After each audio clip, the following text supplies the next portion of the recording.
Dobrodošli na nacionalni konferenci o odpravi prekarnosti. Preden začnemo z strukturirano diskusijo na temo prekarnosti, bi imel eno prošnjo oziroma dve prošnji za vas. Najprej bi prosil tiste v tem prostoru, ki osebno ne poznate vsaj enega prekarca oziroma človeka, ki dela prekarno, da dvignete roke. Ok, se pravi, vsi poznate prekarce. Da bom pa bolj specifično vprašal. Se pravi, naj dvignejo roke vsi tisti, ki v razširjeni družini nimajo vsaj enega prekarno zaposlenega. Ok, skratka, hvala. Skratka, za tema vprašanjima sem želel izpostaviti pravzaprav tri ključne elemente prekarnosti, se pravi širino, latentnost in pa kompleksnost prekarnosti. Se pravi, kar se obsega prekarnosti tiče, ocene zelo variirajo. In če tiste, ki ocenjujejo prekarnost najnižje, primerjamo s tistimi, ki jo ocenjujejo najvišje, dobimo razmerje 1:6. Zato smo se na uredništvu portala Skozi oči prekariata leta 2017, ko smo pripravili prvi zbornik intervjujev na temo prekariata, dogovorili, da bomo naredili neko oceno obsega prekarnosti. Da bi dobili v bistvu relevantno oceno, smo sodelovali s Statističnim uradom Republike Slovenije, opredelili smo jim pojem in jih prosili, da se podatki ne bi podvajali.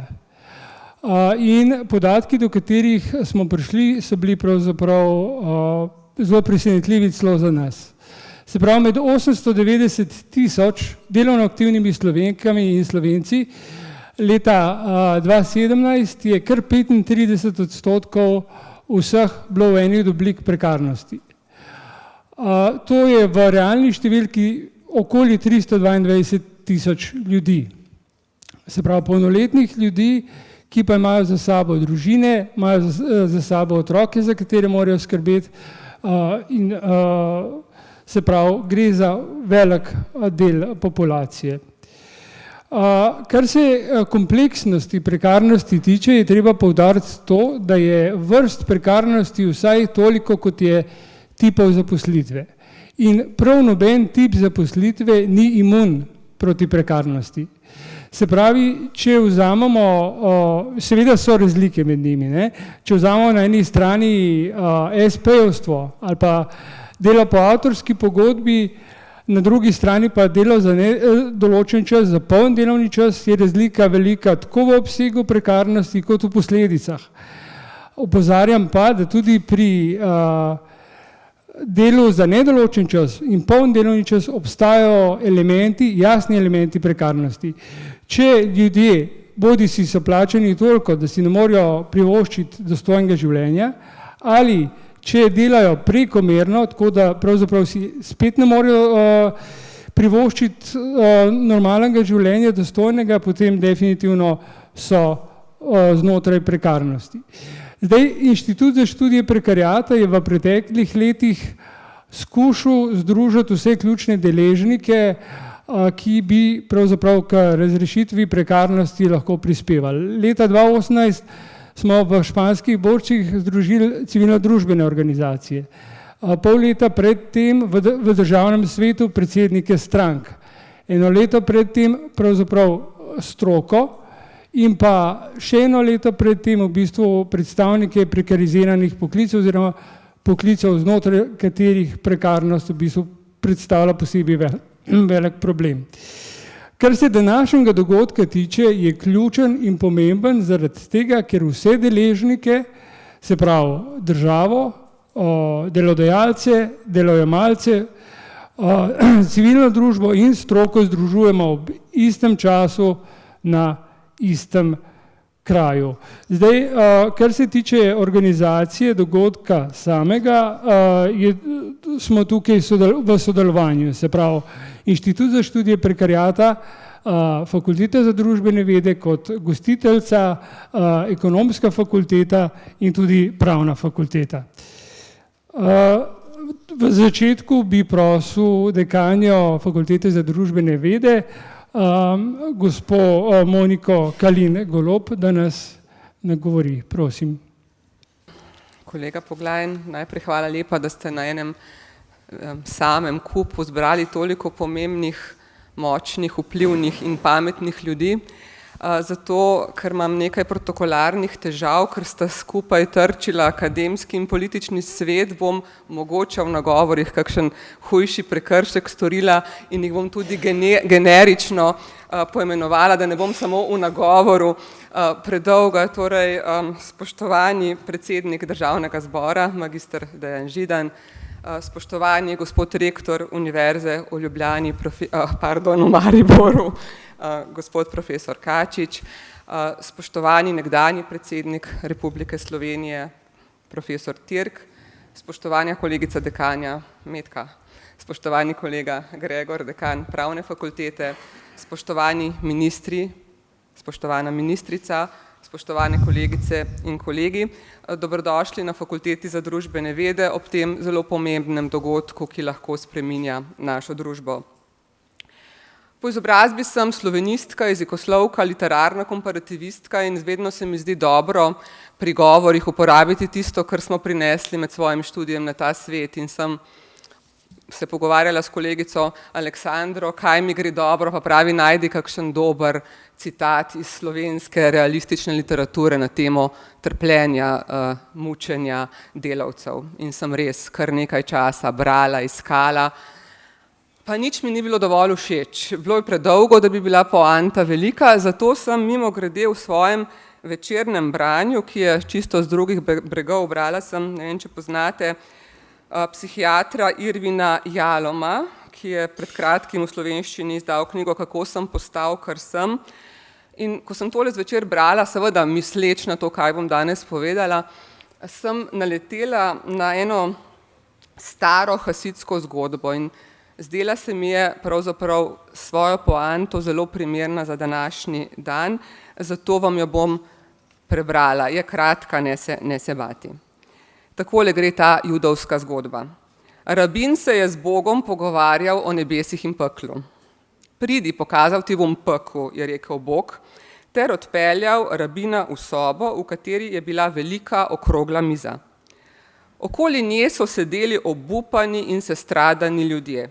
Sredi mize je stal velikanski jušnik z obaro, ki je tako slastno dišala, da so se rabinu kar sline pocedile. Vsak človek za mizo je držal žlico z zelo dolgim ročajem. Čeprav so se dolge žlice dotikale jušnika, so bili njihovi ročaji daljši od rok tistih, ki so želeli jesti, in ker si niso mogli ponesti hrane k ustom, nihče ni jedel. Rabin je videl, da ti ljudje strašno trpijo. Zdaj ti bom pa pokazal nebesa, je rekel Bog. In šla sta v drugo sobo, ki je bila povsem enaka prvi. Tudi tam je stala velika okrogla miza, na njej pa jušnik z dobro dišečo obaro. Ljudje so imeli enako dolge žlice, vendar so bili vsi dobro nahranjeni, okrogli, smejali so se in pogovarjali. Rabin ni mogel razumeti.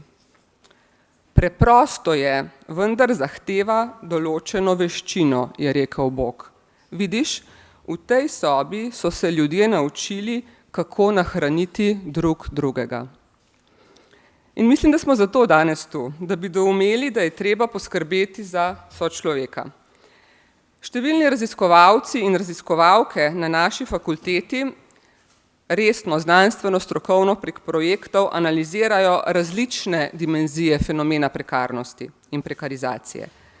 A mogoče najdlje in najbolj sistematično to počnejo kolegice in kolegi na Centru za raziskovanje organizacij in človeških virov, ki ga vodi profesor dr. Stanojević. Ta skupina v okviru proučevanja sprememb na trgu dela se intenzivno ukvarja z razumevanjem pojava prekarnosti in njegovimi implikacijami tako v gospodarstvo kot v širši družbeni kontekst.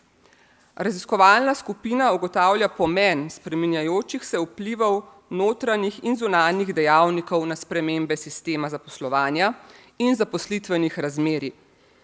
V Sloveniji, seveda v razmerah globalne delitve dela, naraščajočega storitvenega in z njim z novimi tehnologijami podprtega dela v evropski starajoči se družbi. Na osnovi večletnih raziskovalnih projektov, opravljenih v Sloveniji, pa tudi mednarodnih, ki so omogočili primerjavo slovenske situacije s tisto v drugih evropskih državah, je objavljena vrsta publikacij doma, v tujini in oblikovana so priporočila političnim odločevalcem.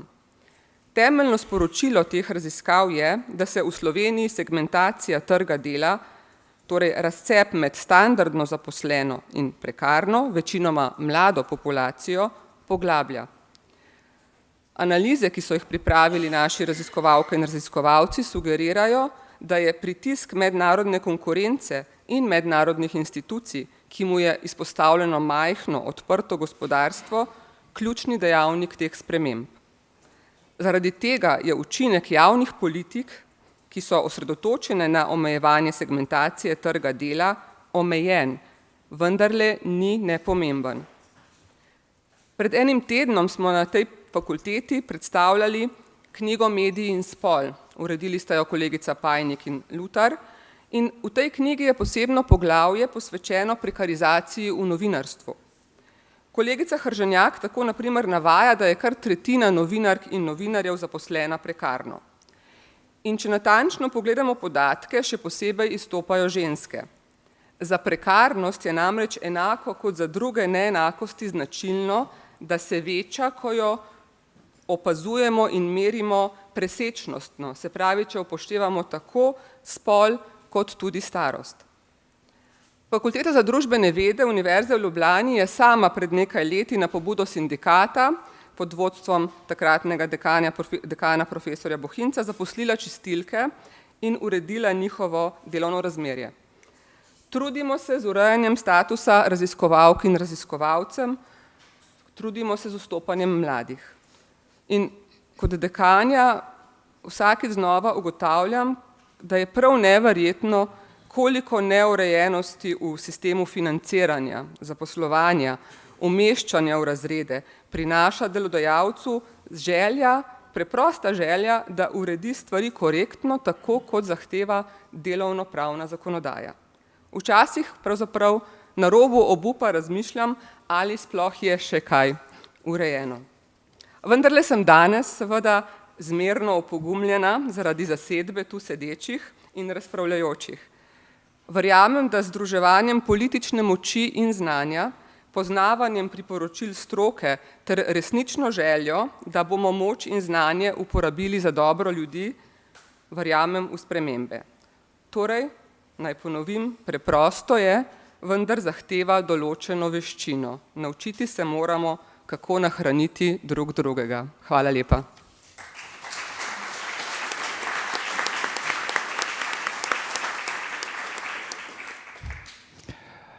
Najlepša hvala, dekanja.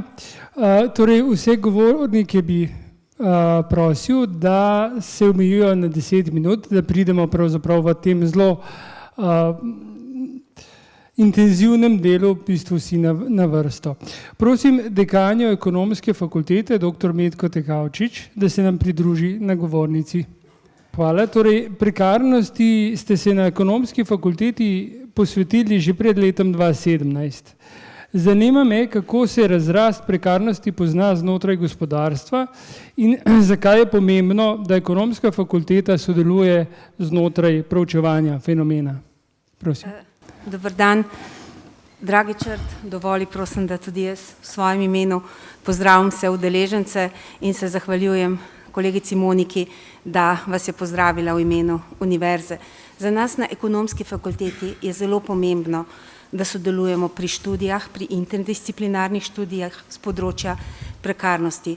Dolgo nazaj smo se začeli s tem ukvarjati in organizirani kar nekaj odmevnih mednarodnih srečanj na tem področju, predvsem z vidika proučevanja stanja na trgu dela. Imamo veliko raziskovalcev, ki se tem vprašanjem pozorno posvečajo in seveda imamo tudi veliko rezultatov tega raziskovanja. Prvo mednarodno konferenco smo imeli, mislim, da kakšnih 6-7 let nazaj, Takrat je bila na njej uvodna govornica, raziskovalka te fakultete,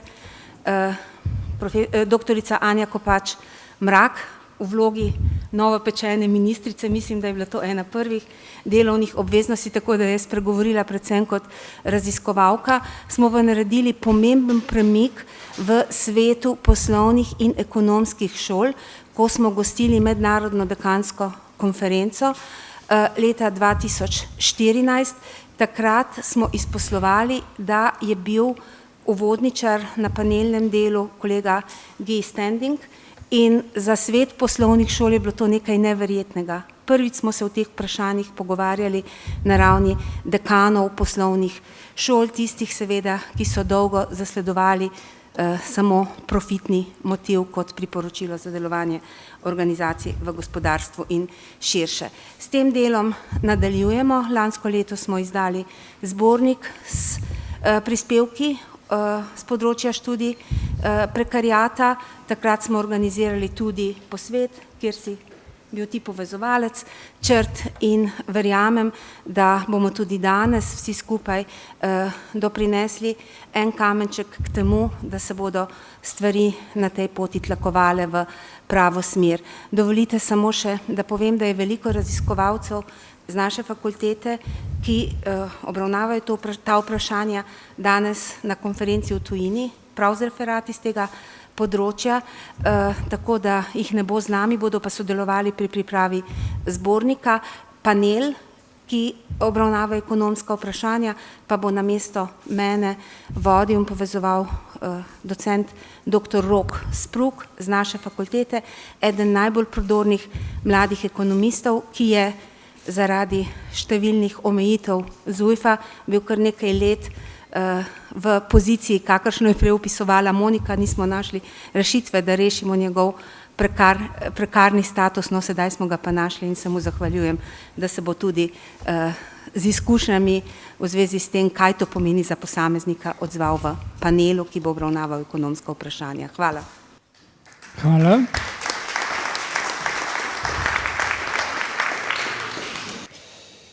Prosim dekana pravne fakultete, dr. Gregorja Strbana, ki na rektorju predlog predstavlja tudi Univerza v Ljubljani, da se nam pridruži na govornici. Dr. Strban, ste vodja projekta MAPA. Nam lahko pojasnite, kako lahko univerza kot inštitucija sodeluje pri krčenju in odpravi posledic prekarnosti? Hvala lepa za besedo. Spoštovani visoki gostje, drage dame in gospodje, spoštovane kolegice in kolegi. Na pravni fakulteti se prav tako seveda ukvarjamo z analizo prekarnosti iz pravnega vidika, pri čemer ugotavljamo, da pravne opredelitve pojma prekarnosti ni, kar pravnika nekoliko moti, ne veš, kje točno bi zagrabil zadevo. Sicer pa vsaka oblika dela, ki se pojavlja, ki niti ni nujno nova, tudi ni nujno prekarna. Zato se v projektu MAPA, ki analizira multidisciplinarno analizira prekarne oblike dela, ukvarjamo tudi s tem, kateri so tisti dejavniki tveganja prekarnosti pri posamezni obliki, recimo pri samozaposlitvah, pri začasnem agencijskem delu, pri delu za določen čas, krajši delovni čas in tako naprej. To analiziramo predvsem iz vidika delovnega prava, prava socialne varnosti, tudi zdravstvenega varstva in socialnega varstva. Zdaj, sama opredelitev mogoče niti ni toliko pomembna, kot so pomembni konkretni položaji, ki jih ugotoviš, da imajo predolge žlice in predolge roke, torej da nimajo normalnega ali pa dostojnega dostopa do dostojnega dela in do socialne varnosti in kateri so predvsem ukrepi, ki lahko to preprečujejo ali odpravljajo. Zdaj, zaprošen sem bil, da povem nekaj o tem, kako se univerza ukvarja oziroma sodeluje pri krčenju in odpravi posledic prekarnosti. Torej, Univerza v Ljubljani je ena večjih delodajalcev, zaposluje 6093 oseb in seveda kako se univerza vključuje v odpravo prekarnosti na več načinov. Eno je, kako ureja razmerja znotraj univerze, torej glede zaposlenih, glede raziskovanja, kar smo nekaj že slišali, kako glede študentskega dela in kako v razmerju do okolja, v katerem deluje oziroma do zunanjih sodelavcev. Torej, zaenkrat, kot veste, univerza ne vodi natančno podatkov, koliko je dela za določen čas ali nedoločen čas. Uvaja se nov projekt oziroma informacijski sistem APIS, ki bo lahko pokazal tudi konkretne podatke. Veliko je bilo težav v preteklosti z zaposlovanjem za določen čas na projektih, ki so bili določen čas, vendar je fakulteta, posamezna članica, pridobivala projekte kontinuirano, ljudje so bili pa zaposleni ves čas za določen čas na posameznem projektu in to se je verižilo lahko leta in celo desetletja. Delovno sodišče je seveda to prepoznalo kot torej nedopustno veriženje pogodb za določen čas in priznalo delovno razmerje za nedoločen čas in tudi univerza spodbuja vse članice in kolikor imam podatek iz rektorata, da naj bi bilo to do konca letošnjega leta tudi urejeno, torej vsi raziskovalci tudi na projektih zaposleni za nedoločen čas in seveda, če kdaj ni takšnega obsega projektov, kot ga je bilo prej, je možno zmeraj odpoved pogodbe o zaposlitvi iz poslovnega razloga. Približno 1500 ljudi dela tudi z delovnim časom, ki je krajši od polnega. Zdaj razlogov, zakaj nimam, lahko nekateri tako želijo, lahko so to zdravstveni razlogi, invalidski razlogi, lahko so pa tudi prekarni delavci med njimi, ki bi želeli skleniti pogodbo o zaposlitvi za polni delovni čas, pa tega ne morejo. Zdaj, kar se tiče študentskega dela, na univerzi seveda spodbujamo študentsko delo, ampak tisto študentsko delo, ki resno predstavlja delo ob študiju. Torej, če študent bolj študira kot dela, je študent, nek enostaven pokazatelj. Če bolj dela kot študira, je delavec. Nedopustno je, da slišite ali pa da vidite oglase, zaposlimo študenta.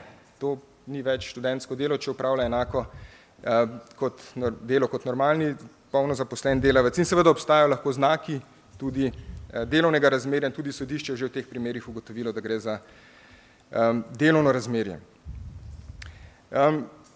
Zdaj, delu študentov je lahko podobno delu upokojencev, torej profesori običajno lahko delajo dlje, kot morda nekdo, ki je neposredno v proizvodnji in se pojavlja tudi vprašanje, kako pustiti ali pa dopustiti in na kakšen način omogočiti delo upokojenih tudi na univerzi, s tem, da poudarjam, gre za vprašanje dela upokojenih učiteljev, recimo. Ne pa dvojnega statusa, kot se zdaj pojavlja, torej, da lahko zaposleni prejema pokojnino, ki to v resnici ni. Torej, neka obrnjena logika, ki se zdaj pojavlja. Zato, ker če nekdo, ki je že zaposlen, prejema del pokojnine, potem to po svoji pravni naravi ni pokojnina, ker pokojnina nadomešča izpadli dohodek ob nastanku socialnega tveganja izgube dohodka, temveč je to na nek način ukrep aktivne politike zaposlovanja starejših, ki bi ga morala financirati država, ne pa pokojninski zavod iz prispevkov. Gre tudi na nek način za obrnjeno solidarnost, torej zdaj aktivni plačujejo prispevke za tiste, ki že izpolnjujejo pogoje, ki imajo morda više dohodke, pa še zraven dobijo en del pokojnine, ki je pravzaprav niti ne potrebujejo. Včasih v šali rečem, če kakšno leto ne zboliš, si na koncu nagrajen, dobiš košarico zdravil. Se jih ne potrebuješ. Okay. Torej vprašanje, kaj je sploh namen sistema socialne varnosti. Kar nekaj pogodb imamo civilnega prava in tudi z SP-ji. Nekateri poklici so tudi taki, ki spodbujajo bolj samo zaposlitvene dejavnosti, kot so umetniške, kulturne, tudi pravnikov je veliko samozaposlenih, recimo odvetnikov in tako naprej. Zdaj, vedeti, koliko od teh oblik je prekarnih, torej tistih neželjenih in ki bi želeli delati polni delovni čas, kot rečeno, trenutno podatka ni, ampak projekti v tej smeri tečejo in ko bomo imeli tudi konkretnejše podatke v posameznih oblikah, bo seveda tudi lažje določiti čisto konkretne ukrepe, kako preprečevati prekarnost. Če vam dam primer recimo iz sistema socialne varnosti, še zmeraj v pokojninskem zavarovanju vse preračunavamo na polni delovni čas. Čeprav ni več tiste povezave med standardno obliko zaposlitve, polni delovni čas, nedoločen čas, standardno obliko dohodka in standardno socialno varnostjo. Zdaj je to nekoliko pomešano, lahko delaš malo in veliko zaslužiš, lahko delaš veliko in malo zaslužiš in vse te oblike je treba tudi pravno, normativno, s konkretnimi ukrepi urediti. Hvala lepa. Hvala.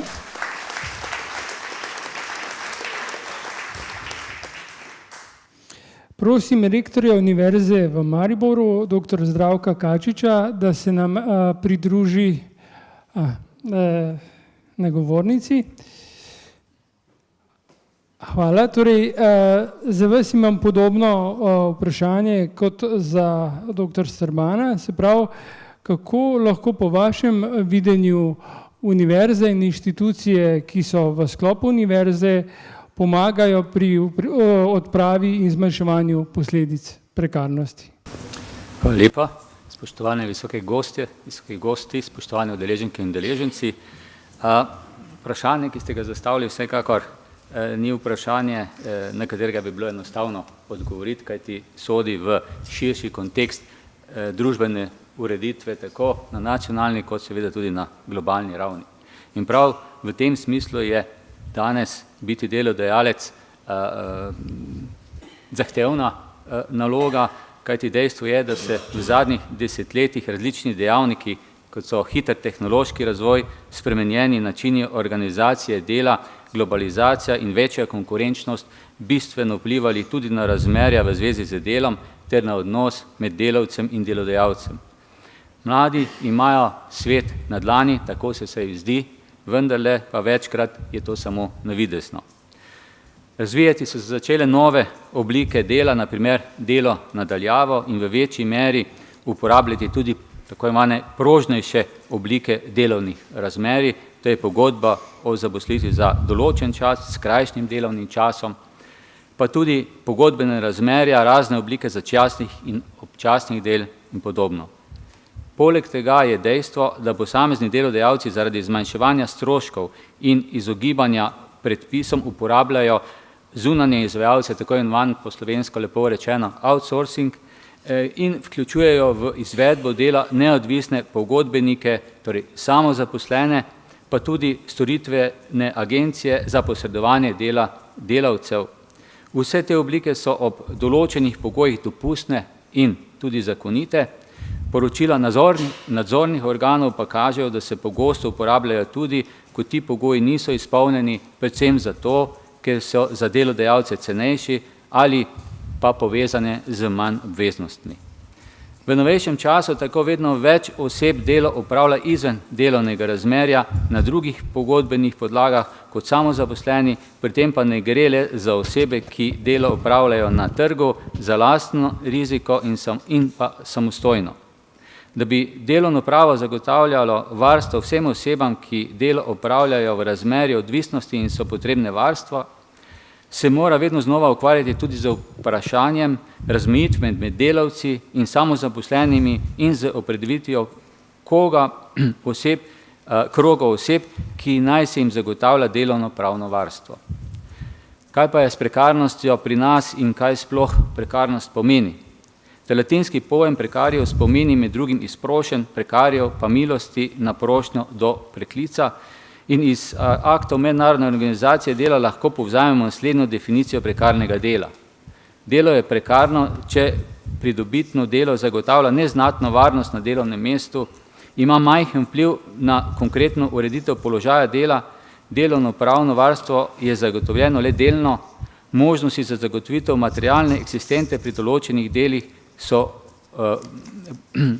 prej kot slabe.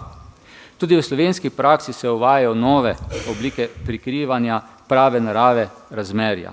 Iz poročila o delu inšpektorata za delo izhaja, da inšpektori zaznavajo vedno več primerov, ko delodajalci silijo delavce v pridobitev statusa samostojnega podjetnika. Praviloma gre za primere, ko se delodajalec odloči za zunanjega izvajalca posameznih dejavnosti oziroma z zunanjim pogodbenikom, bivšim delavcem, ki svoje delo opravlja naprej praktično na enak način kot prej, le da niso več delavci, ampak samostojni podjetniki. V medijih je mogoče najti objave, v katerih delodajalci opravljajo dela na prostem delovnem mestu in ta mesta pogojujejo z lastnim samostojnim podjetniškim statusom ali kot alternativo navajajo sklenitev pogodbe o zaposlitvi ali sodelovanje preko lastnega samostojnega podjetniškega statusa. V vseh teh primerih gre za to, da se osebi, ki izpolnjuje vse pogoje za delavcev, ne prizna delovno pravno varstvo, ampak se z njo poslovno sodeluje, saj je ta oseba formalno samozaposlena oseba. Univerze imamo poseben položaj, zagotovljen že po Ustavi Republike Slovenije, saj nam je priznana določena stopnja avtonomije, ki je bolj podrobno določena v zakonu. Na trgu nastopamo kot delodajalci, hkrati pa kot tvorci novih znanosti izobražujemo nove populacije delavcev, razvijamo nove metode dela. Vse to nas zavezuje k večji odgovornosti ravnanja tudi na trgu dela. Vendar na tem področju nimamo avtonomije. Ravnamo pa družbeno odgovorno, vsa delovna mesta oziroma vso delo ponudimo na trgu dela, razpisujemo vsa delovna mesta in se za sklenitev drugih oblik odločamo šele in izključno takrat, ko trg dela ne nudi možnosti zaposlitve. Da so razpisi čim bolj odprti za čim širši krog, pripravljamo mednarodne razpise in se hkrati trudimo z dodatnimi stimulacijami pridobiti delavcev s čim kvalitetnejšim znanjem in v tem kontekstu tudi ponujamo dodatno izobraževanja, možnosti nudenja mednarodnega dela preko raznih razpisov, mednarodne povezave in podobno. Je pa treba pri tem dodati, da bi si želeli večje sistemske urejenosti delovanja univerz, predvsem na tem, kar je že bilo prej omenjeno, torej pri izvajanju raziskovalnega dela in pri zaposlovanju raziskovalcev. In prepričani smo, da bi v primeru priznavanja pasovnega financiranja tako za izobraževalno kot raziskovalno delo seveda lahko mnogo več storili na tem področju. Naše ravnanje, zavedamo se, da naše ravnanje mora biti zgled ostalim, ki sodelujejo z nami in so ponudniki storitev tako na naši inštituciji kot tudi širše in ne glede na mora biti cenejše izvajanje pogodbenih storitev, menimo, da mora biti naše vodilo predvsem varnost zaposlenih, ki seveda s tem tudi bolj stimulirano in kakovostno opravljajo svoje delo. Trg dela, predvsem v vzhodni kohezijski regiji, kamor sodi Univerza v Mariboru, kaže danes na žalost bolj žalostno sliko. Naši diplomanti se ne odločajo več za prekarnost dela v Republiki Sloveniji, temveč iščejo svojo priložnost izven svojih meja, tudi zaradi boljše socialne zakonodaje sosednjih držav. Razen zaposlitve najboljši diplomanti odhajajo tudi na področja, ki nudijo možnosti kvalitetnega družinskega življenja in dajo podlago za popolno osamosvojitev. Ob porastu števila samozaposlenih oseb je mogoče ugotoviti, da se med samozaposlenimi poleg tradicionalnih oblik podjetniki, obrtniki, samostojni poklici, kmetje, za katere zakonodaja določajo stroge pogoje, uvrščajo tudi nekatere nove oblike, predvsem samozaposleni v poklicih, za katere ni potrebno izpolniti posebnih pogojev, torej novi samozaposleni. Med njimi so na eni strani visoko izobraženi strokovnjaki, recimo v grafičnem dizajnu, v spletnih storitvah, v zabavni industriji, pri katerih gre pogosto za dobro plačeno samostojne osebe, na drugi strani pa so samozaposlene osebe z nizko izobrazbo, ki opravljajo delo v gradbeništvu, transportu in podobnih dejavnostih, so slabo plačani in brez varstva, pogosto gre za prikrite delavce in na univerzi zato pripravljamo razpise, kjer najemamo na tem področju podjetja, ki se obnašajo odgovorno tudi do svojih zaposlenih. V zakonodaji menimo, da bi bilo potrebno opredeliti pojme, ki opredeljujejo prekari, bolj natančno. Seveda se na univerzi moramo zavzemati, da je prioriteta dela v okviru delovnega razmerja, vse druge oblike morajo biti izjema. Prekarno delo je treba zožiti na razumne meje, zaradi nizke poslovne morale na našem trgu dela pa je treba občutno povečati nadzor in zaostriti sankcije zoper nezakonitosti na področju dela. Na koncu morda ponazorim svoje osebno razmišljanje z, če smem tako reči, spustom v jedro težave in sicer puščavnik nikoli ne bo materialno bogat. Mogoče bo duhovno bogat, zato ker se je tako odločil. Če želi postati materialno bogat, mora iti v skupnost. To pomeni, da mora biti v poziciji hraniti druga usta in da drugi deležniki hranijo tudi njega. Tukaj pa pride ključno vprašanje odnosa posameznika do skupnosti družbe in odnosa družbe do posameznika oziroma skupnosti. In seveda naslednje vprašanje je vprašanje odgovornosti. Odgovornosti posameznika do skupnosti družbe in odgovornosti družbe do posameznika. Tukaj pa sta dve ključni vprašanji. In sicer to sta na čigav račun in za čigav račun. In vsi odgovori, ki so pri nas večinoma potem tudi politično ali kakorkoli obarvani, skušajo upravičiti odgovor na vprašanje za čigav račun in pa opravičiti vprašanje na čigav račun. Ali račun ljudi ali na račun narave, lokalno ali globalno. In stvar dogovora družbe je, kako bomo ta razmerja definirali. In stvar dogovora v družbi je, koliko bo prekarnega dela, če sploh. Hvala lepa.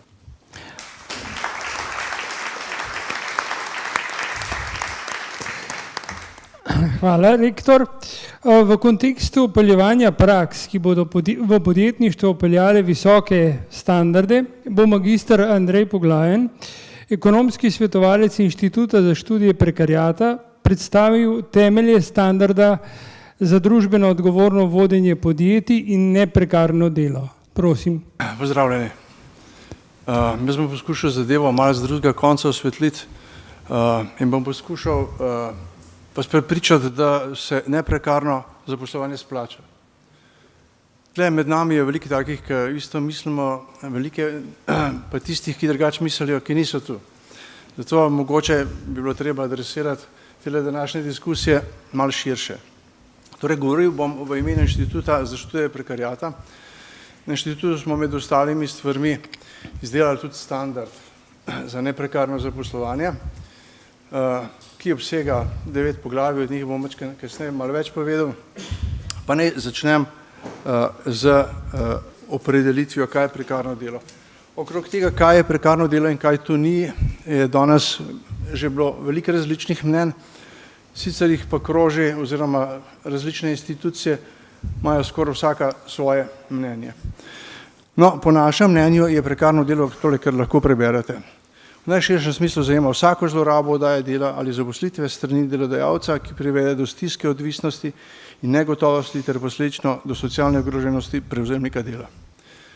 Ta definicija zajema vse oblike in seveda, ko pregledujemo neko podjetje, ki se bo odločilo, da za ta pregled in za pridobitev certifikata ga pregledujemo na različnih področjih. Pa pojdimo najprej morda, zakaj se prekarno delo ne splača oziroma zakaj se splača urediti zadeve v zvezi z delom.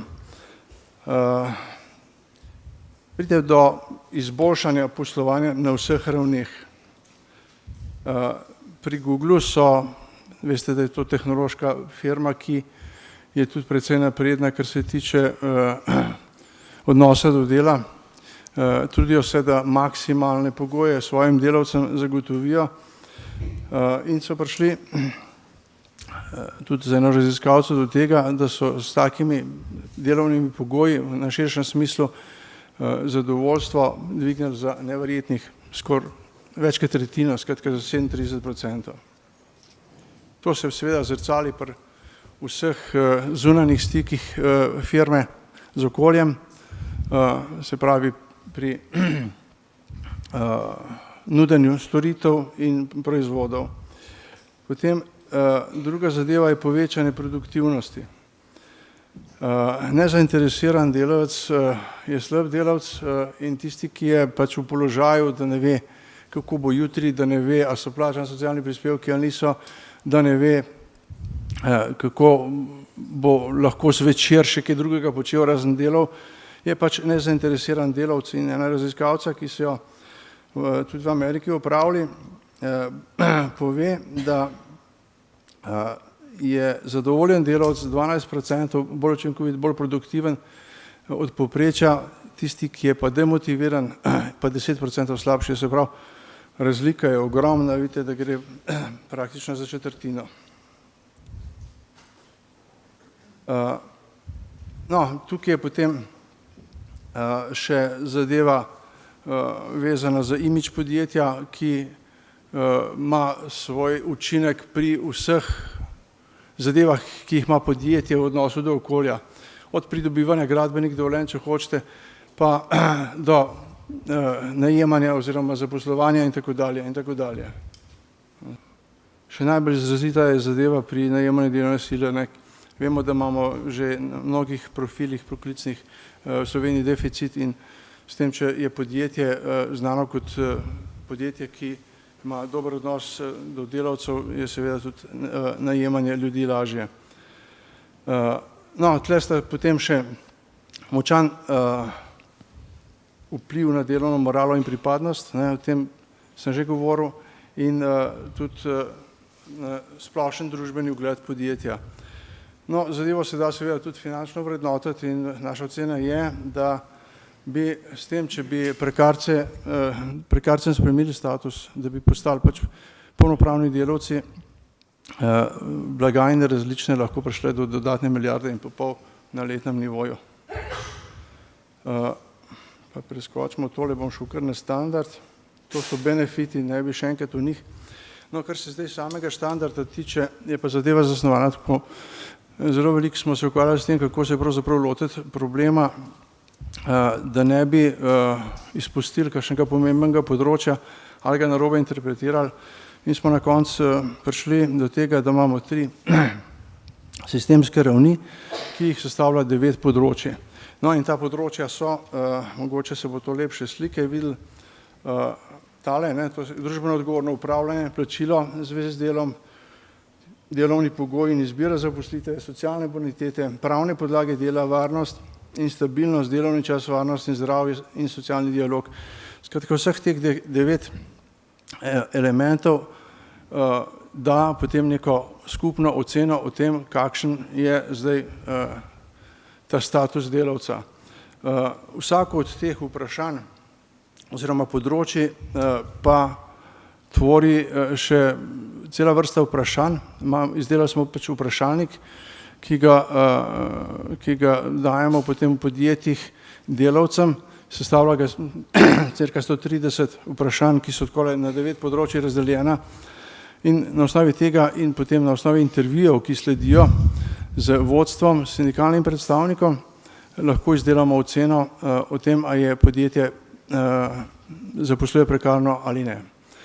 No, kot posledica vsega skupaj je potem izdaja certifikata. Trenutno se nahajamo v fazi, da zaključujemo pilotne primere. 3 imamo končane, 2 sta v delu in računamo, da bomo pred poletjem v bistvu imeli ta produkt do kraja izdelan, da ga bomo lahko širše ponudili podjetjem, ki bojo želela tudi s pridobitvijo tega certifikata potrditi oziroma pokazati, kakšen je njihov odnos do dela in da bi na ta način lahko prišla do vseh benefitov, ki sem jih omenil. Toliko za enkrat. Hvala lepa.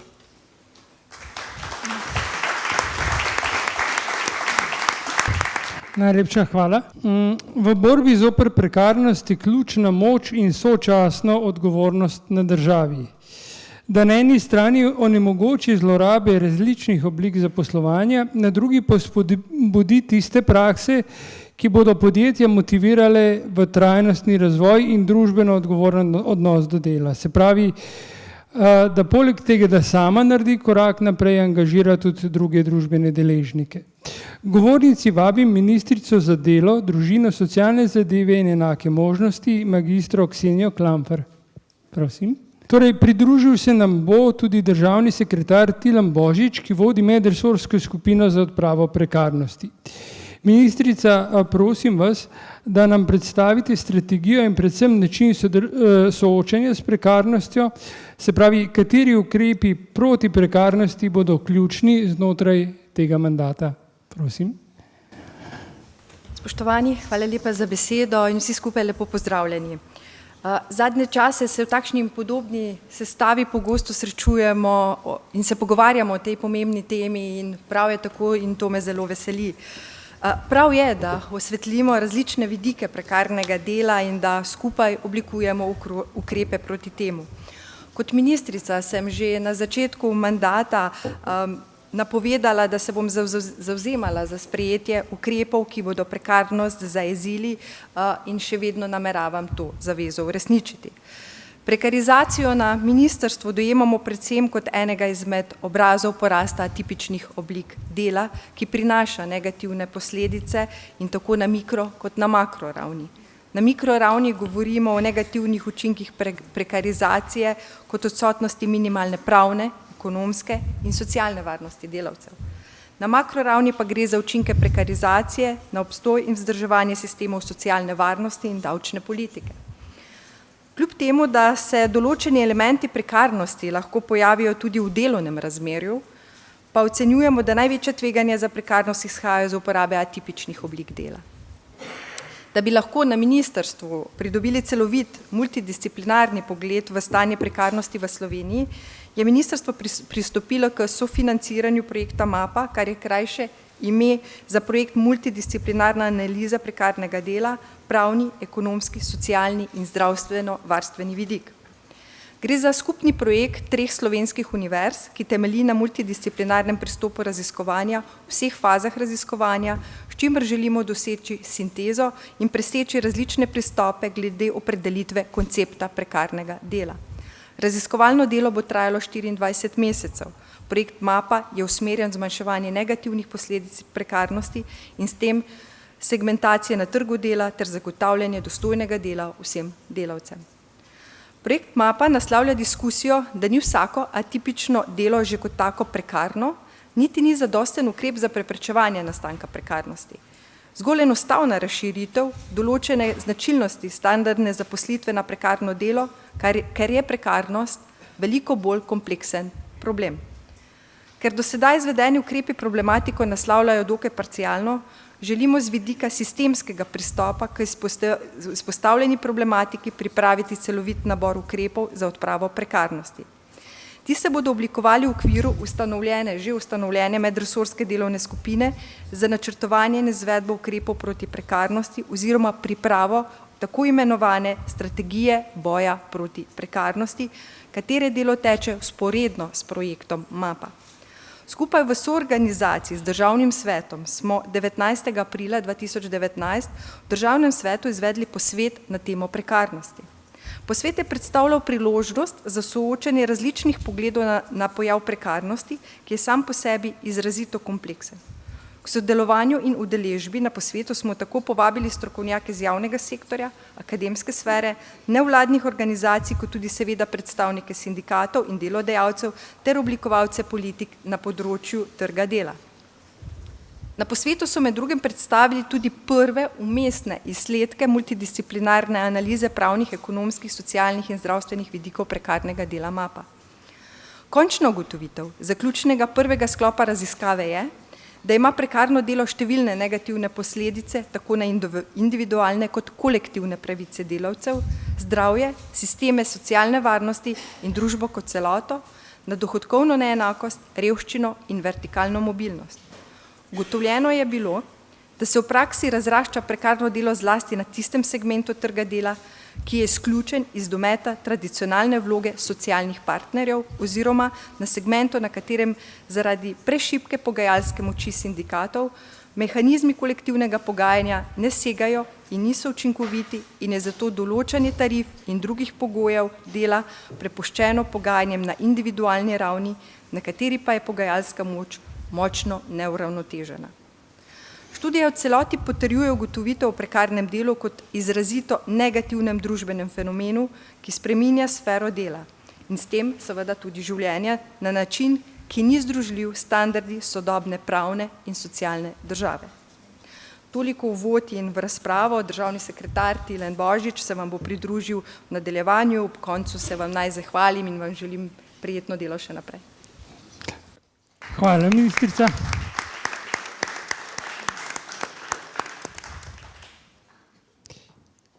Doktor Jernej Pikalo, minister za izobraževanje, znanost in šport. Prosim vas, da se nam pridružite na govornici. Torej, prekarizacija delovnih mest se dogaja na vseh ravneh izobraževanja. Tako v izobraževanju samem, kot v službah, ki niso neposredno povezane z izobraževanjem. Naprimer pri pripravi hrane, varovanju in vzdrževanju čistoče. Kako je oziroma kako bo Ministrstvo za izobraževanje, znanost in šport odpravo prekarnosti vključilo v strategijo razvoja izobraževanja in znanosti? Hvala. Tako da, hvala lepa za tole. Jaz bi mogoče začel na rahlo neobičajnem koncu. pa vendarle iz mojega vidika na izjemno običajnem. In to je z vidika globalizacije. Nedvomno je, da zaradi globalizacije, torej zaradi pospešenih, intenzivnih odnosov med ljudmi, se spreminjajo tudi odnosi v obliki dela. In tisto, kar imamo pri nas, je pravzaprav rezultat nekega globalnih sprememb glede dela. Če pogledamo v zadnjih 100 letih, so se načini in oblike dela izjemno spreminjali. In se bodo še spreminjali, kajti to je preprosto način, kako se tudi kapitalizem oziroma način kapitalistične produkcije spreminja. O tem ni nobenega dvoma. Za mobilnostjo ljudi, zaradi globalizacije, se seveda spreminjajo tudi oblike dela. In prekarnost je eden od teh, recimo temu, stranskih negativnih produktov zgodbe. Zakaj? Zato, ker ne daje nam več tiste sigurnosti, ki smo jo nekoč imeli, ampak vendarle na drugi strani so nekateri tisti, ki zaradi inovativnosti, drugačnih priložnosti, ki jim jih daje globalizacija, pa vendarle želijo to fleksibilnost. Niso samo oni, ki so v to potisnjeni, seveda je velika večina teh, ampak so tudi oni drugi, ki v tem vidijo svojo priložnost. In prekarnost je treba naslavljati iz teh dveh vidikov. Za nas in naša skupna skrb morajo biti predvsem tisti, ki so seveda ne po svoji krivdi potisnjeni v to zgodbo. In takih je, kot rečeno, večina, je pa en del, kar sem že omenil, tudi tistih, ki seveda so to po svoji izbiri in zaradi te svoje izbire tudi živijo povsem drugačna življenja in na ta način seveda živijo tudi bogata življenja. Kar mi počnemo na Ministrstvu za izobraževanje, znanost in šport je, da seveda z različnimi ukrepi. Meni so vedno, moram reči, da rahlo tuje te dolge strategije, veliki ukrepi in tako naprej. To je treba preprosto vsak dan delati. In vsak dan se to dela na način, da se dodaja pri pripravništvu, da se oblike pripravništva niso več take, kot so nekoč bile, ampak jih danes z evropskimi projekti dograjujemo, zato da tako rekoč dobesedno ljudje sami ne plačujejo zraven, da lahko delajo, zato da lahko opravijo pripravništvo, da bi potem nekoč lahko prišli do učiteljskega poklica. So tudi druge vrste stvari, ki se nam zdijo izjemno pomembne, od vprašanja, kje sploh umestiti strokovne izpite, na kak način umestiti strokovne izpite, zato ker seveda strokovni izpiti pogojujejo neke vrste prekariat do takrat. Potem je veliko vprašanje najemanja učiteljev za 10 mesecev, kar je spet trend, ki prihaja iz nekih drugih držav. Ameriške univerze poznajo zelo natančno 10 mesecev najemanja in potem 2 meseca brez kakršnihkoli obveznosti do delavca in tako naprej. Tako da veliko je tega in kaže se na zelo različnih ravneh, ampak vsej zame, ki se na nek način tedensko ali včasih celo delno ukvarjam s tem, in hvala seveda tule sindikalnim partnerjem za to, da nas nenehno opozarjajo na ta vprašanja, je nekaj, kar moramo in rešujemo sproti in seveda tudi poskušamo na ta način čim prej reagirati. Tako da najlepša hvala za enkrat. Hvala, minister. Ministrica za pravosodje, gospa Andreja Katič, prosim. Kako posledice prekarnosti vidite znotraj Ministrstva za pravosodje? Na katerih nivojih bi bilo potrebno dopolniti zakonodajo, da bi bolje zajeli tiste prakse, ki zlorabljajo delo in ustvarjajo prekarnost? Ja. Spoštovani predsednik, spoštovani udeleženci, udeleženke, Črt, dovoli mi, da na začetku malce širše pogledam, kako sama gledam na prekarnost, pa se potem lotim tudi tega, kar se tiče našega področja, se pravi pravosodja.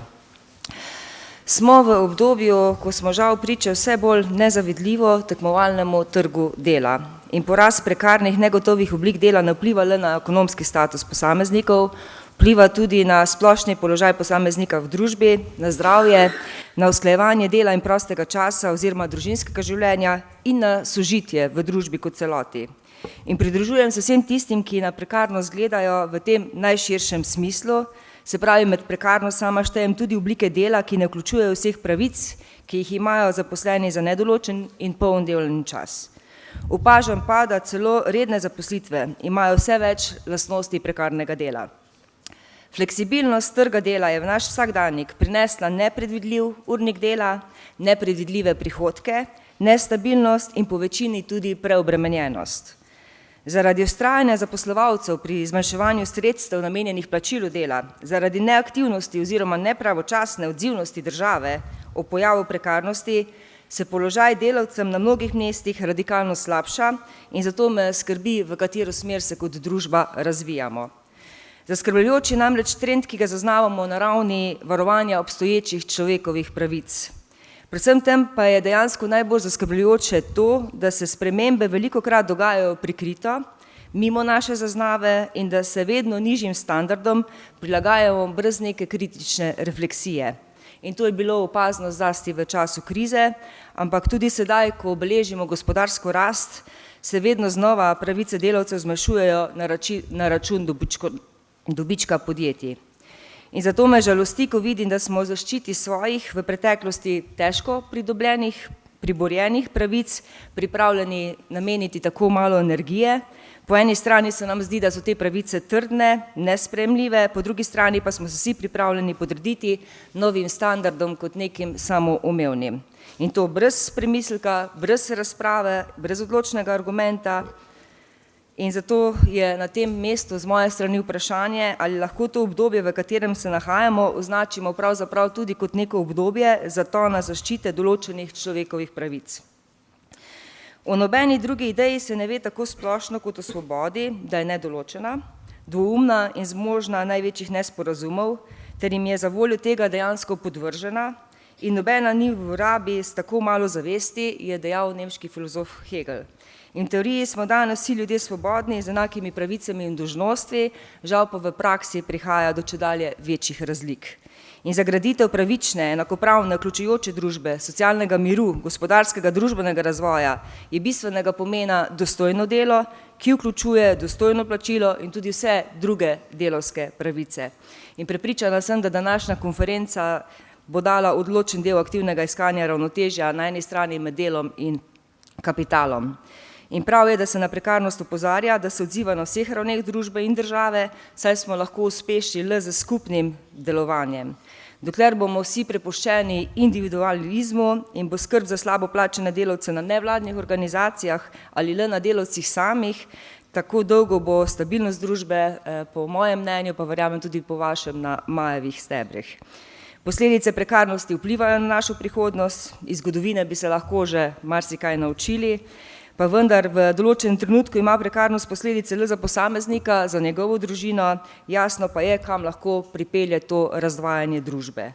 In država, tudi Slovenija, bo morala zato narediti velik korak naprej.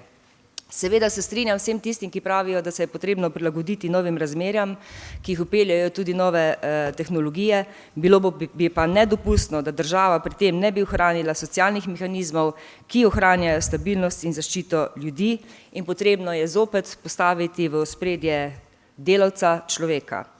Hkrati pa se morajo tudi podjetja, kot je bilo povedano, zavedati, da lahko le zadovoljen delavec, uspešen delavec in da se s tem viša tudi produktivnost samega podjetja. Kar se tiče zakonodajnega področja Ministrstva za pravosodje, tisto, kar je najprej vidno, pa kar je bilo nekako že povedano, bomo problem prekarnosti naslovili v obliki odprave volonterskega sodniškega pripravništva, kar je bilo tekom dosedanjih priprav reforme področja pravniškega državnega izpita soglasno usklajeno s strokovno in širšo zainteresirano javnostjo.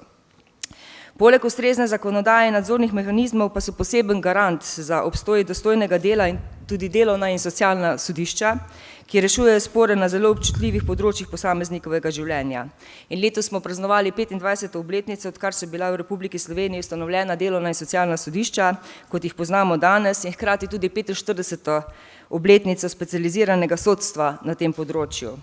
In v tem dolgem obdobju se dodobra utrdila vloga in pomen specializiranih delovnih in socialnih sodišč kot tistih sodišč, ki še posebej skrbno skrbijo za uveljavljanje ustavnega načela Slovenije kot socialne države, ki je izraz sodobnega vrednostnega sistema, ki v središče postavlja človeka kot posameznika in kot člana družbe.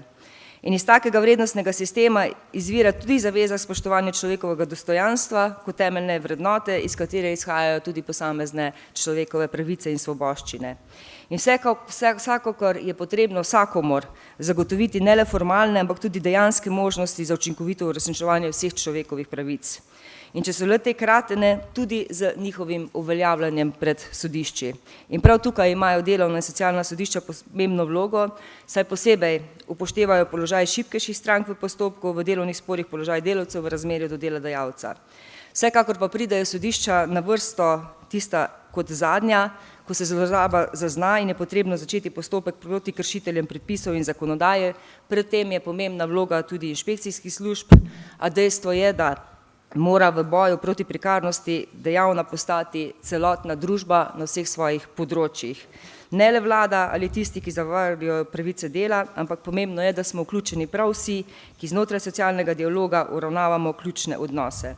In le na ta način lahko odpravimo obseg prekarnosti in zagotovimo tistim, ki se ne uspejo takoj zagotoviti varne službe, da živijo v bolj znosnih pogojih. In prav zaradi tega ocenjujem, da je v sedanjem obdobju to medresorsko sodelovanje, ki je bilo v preteklosti velikokrat neka slabost delovanja naše države, nekako na boljšem stanju, kot je bila prej, in da bomo z tem lahko potem, ko je to kot ena izmed prioritet, skupaj našli tudi ustrezne rešitve. Hvala. Hvala.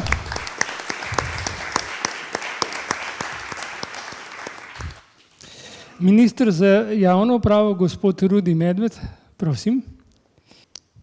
Stranke, ki sestavljajo vlado, so v koalicijski pogodbi sklenile, da bo država na področju odprave prekarnosti vzor zasebnemu sektorju. Kje znotraj javnega sektorja se prekarnost v danem trenutku kaže kot največji problem? Ja, in stranke in ta vlada seveda imamo resen namen biti vzor na tem področju. Jaz bi se vam najprej zahvalil za povabilo. Po približno 35 letih sem spet v prostorih te fakultete, ki so seveda zdaj bistveno drugačni, ker sem tudi diplomiral. No in naj rečem, da sem ves čas študija tudi, zdaj čez današnjega stališča gledam, bil prekarec. Delal sem redno kot novinar ves čas študija, vendar takrat nismo govorili o prekarnosti in seveda tudi danes, če pogledam tisto obdobje, se jaz takrat nisem počutil kot prekarec. Tako da je pravzaprav iz osnove seveda bistveno, kaj prekarnost sploh je, kako jo vsak posameznik, ki pride v nek odnos z nekim delodajalcem, tudi sam dojema. Zdaj lahko po vseh razpravah doslej, veliko je teh razprav v Sloveniji in prav je tako, seveda do neke prave definicije prekarnosti še vedno nismo prišli. Pravniki, sociologi, potem ekonomisti, vsi skupaj pravzaprav definicije prekarnosti še nismo dorekli. Seveda vse te razprave pa so pokazale in praksa tudi, da prekarnost obstaja v Sloveniji in da je problem. In v javnem sektorju seveda popolnoma enako gledam na ta problem. Ne delamo razlik med javnim in zasebnim sektorjem, ko gre za elemente prekarnosti. Če bi nekako sledil poročilu Inšpektorata za delo, pa več let nazaj, pravzaprav smo jih pregledali, bi lahko rekli, da pravzaprav v javnem sektorju na videz prekarnosti niti ni. Inšpektorat za delo v svojih poročilih ne zaznava tega problema, seveda najbrž tudi zato, ker ne dobi prijav. Ampak mi vsi skupaj vemo, da prekarnost obstaja tudi v javnem sektorju. Čeprav lahko pa seveda z gotovostjo trdimo, da v bistveno manjši meri kot v zasebnem sektorju. Deloma po zaslugi zelo rigorozne zakonodaje, kar zadeva zaposlovanje v javnem sektorju, seveda po drugi strani pa tudi zaradi izredno močne vloge sindikatov v javnem sektorju, ki nam, kot je že minister Pikalo prej omenil, seveda zelo gledajo pod roke vsem delodajalcem, pod prste in seveda tudi opozarjajo na vse te možne oblike. Mi smo imeli v javnem sektorju recimo velik problem, če se spomnite, pred nekaj leti, ki je bil potem tudi s pomočjo sodišča rešen, to je bil RTV Slovenija, kjer je bilo potem v paketu treba zaposliti kar več kot 400 ljudi, ki so bili prej seveda nekako zaposleni z vsemi elementi prekarnosti.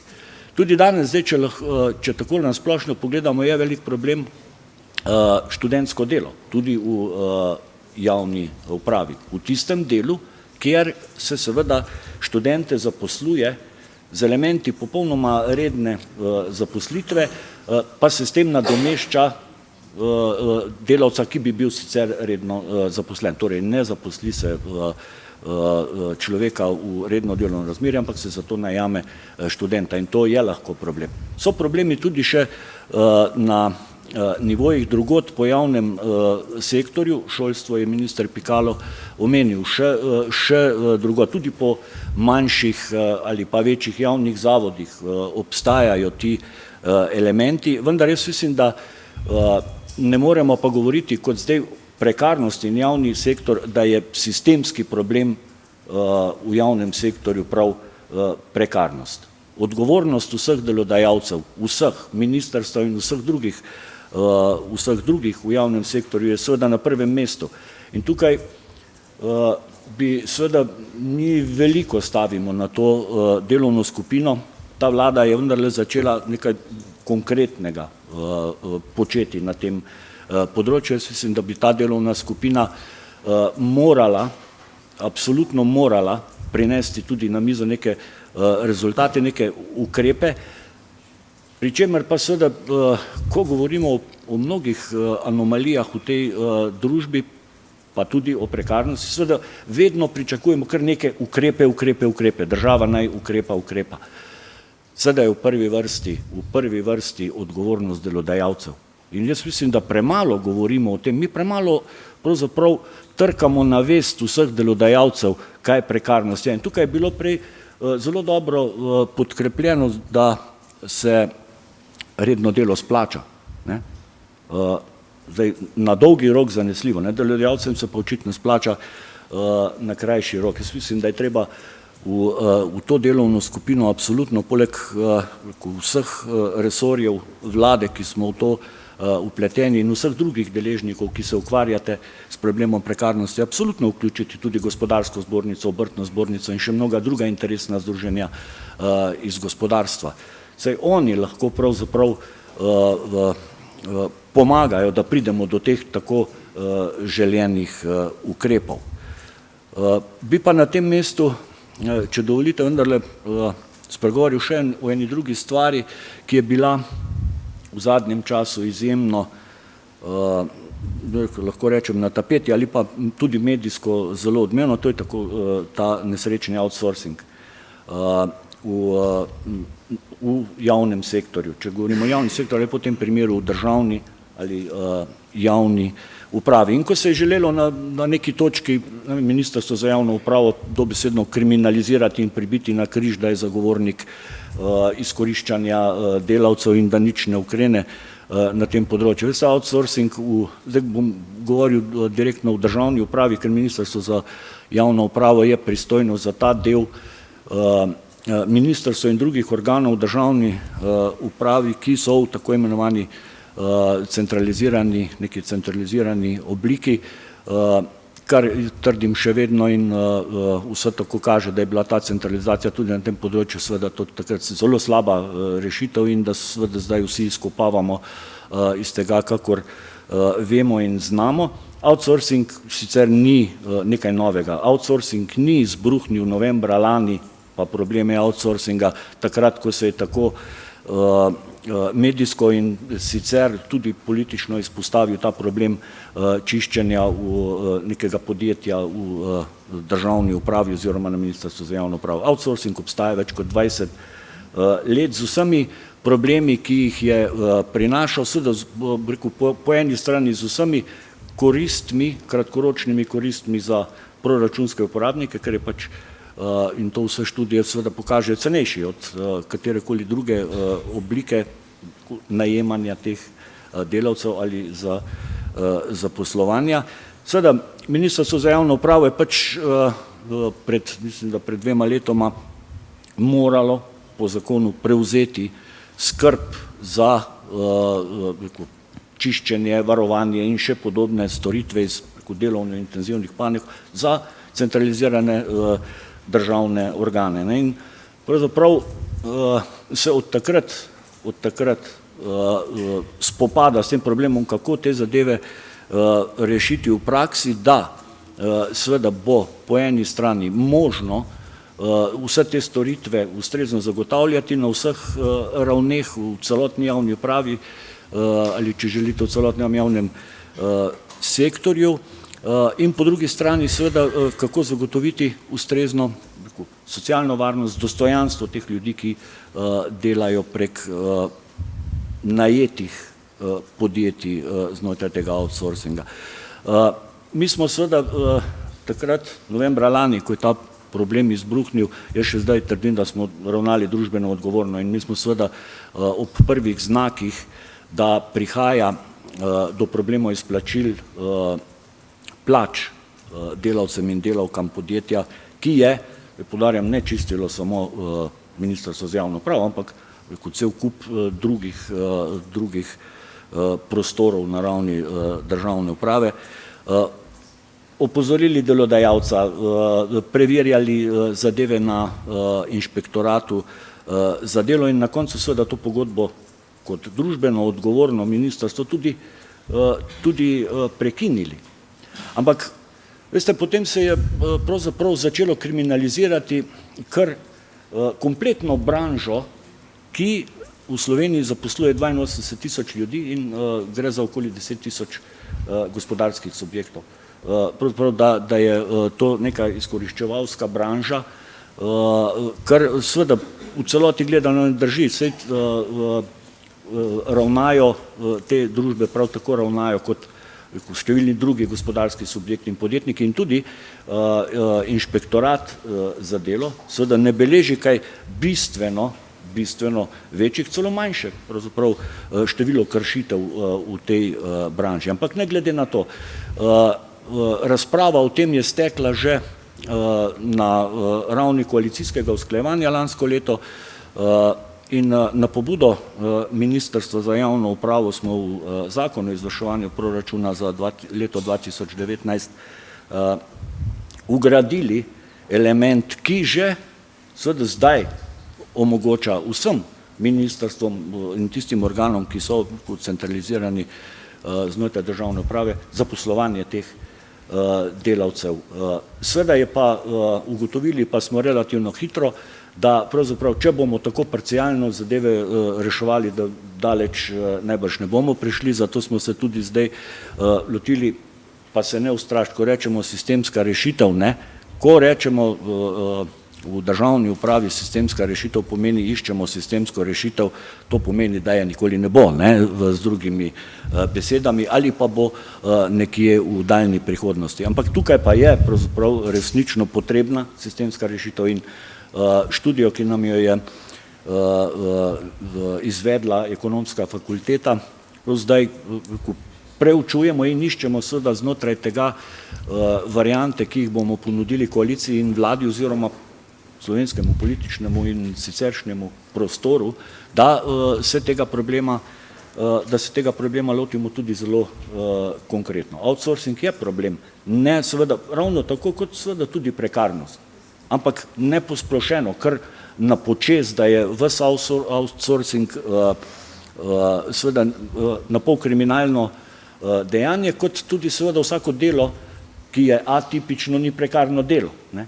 Tako da na tem mestu bi rad povedal, no, da bomo to debato o problemu outsourcinga v celotnem javnem sektorju zdaj odprli tudi za javnost z vsemi rešitvami, ne po 20 ali pa 25 letih pa seveda se težko pričakovati neko rokohitrstvo, da bomo od lanskega septembra pa do zdaj rešili ta problem. Bomo ga rešili s pomočjo javnosti, seveda tudi s pomočjo sindikatov, ki so naši izjemno pomembni sogovorniki v javnem sektorju, predvsem seveda tudi kar zadeva delovno-pravno zakonodajo. Tako da bomo ta problem outsourcinga seveda spravili z mize, hkrati seveda pa se pa absolutno zavedamo problema prekarnosti in temu ustrezno bomo vsi skupaj zelo aktivno sodelovali tudi v tej skupini, ki naj bi na koncu prinesla rešitev. Mislim, da je čas, da preidemo od teh strategij, študij in vsega vendarle v zelo konkretne stvari in da to rešujemo na krajih, kjer se to pojavlja. Sem bil predolg, hvala lepa. Hvala, minister. Zdaj v imenu sekretarja Ministrstva za gospodarski razvoj in tehnologijo, magistra Aleša Kantarutija, v bistvu, odlično, super, evo.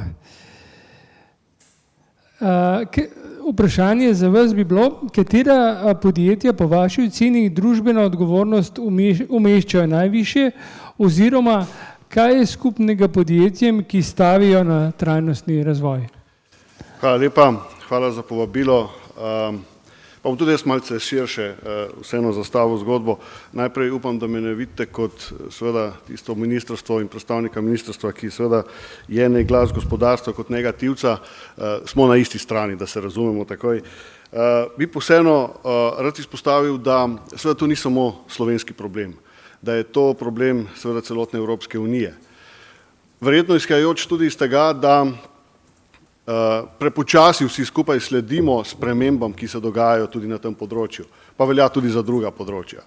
Zdaj, ravno v ponedeljek je komisarka, ki je odgovorna za konkurenčnost, spet poudarila in izpostavila pravzaprav, kako Evropska unija izgublja tržni delež globalno gledano. Izgublja ga v primerjavi z močnimi centri gospodarstva z vzhoda, tudi Združene države in tako naprej. Skratka, tudi to je lahko posledica tega, da prihaja do seveda dinamike na tem področju. In v razpravi, kaj narediti pravzaprav za to, da bo Evropa konkurenčnejša oziroma da bo pozicijo, ki jo je že imela, spet vzpostavila. Pravzaprav tudi osebno pogrešam in sem pogrešal človeka.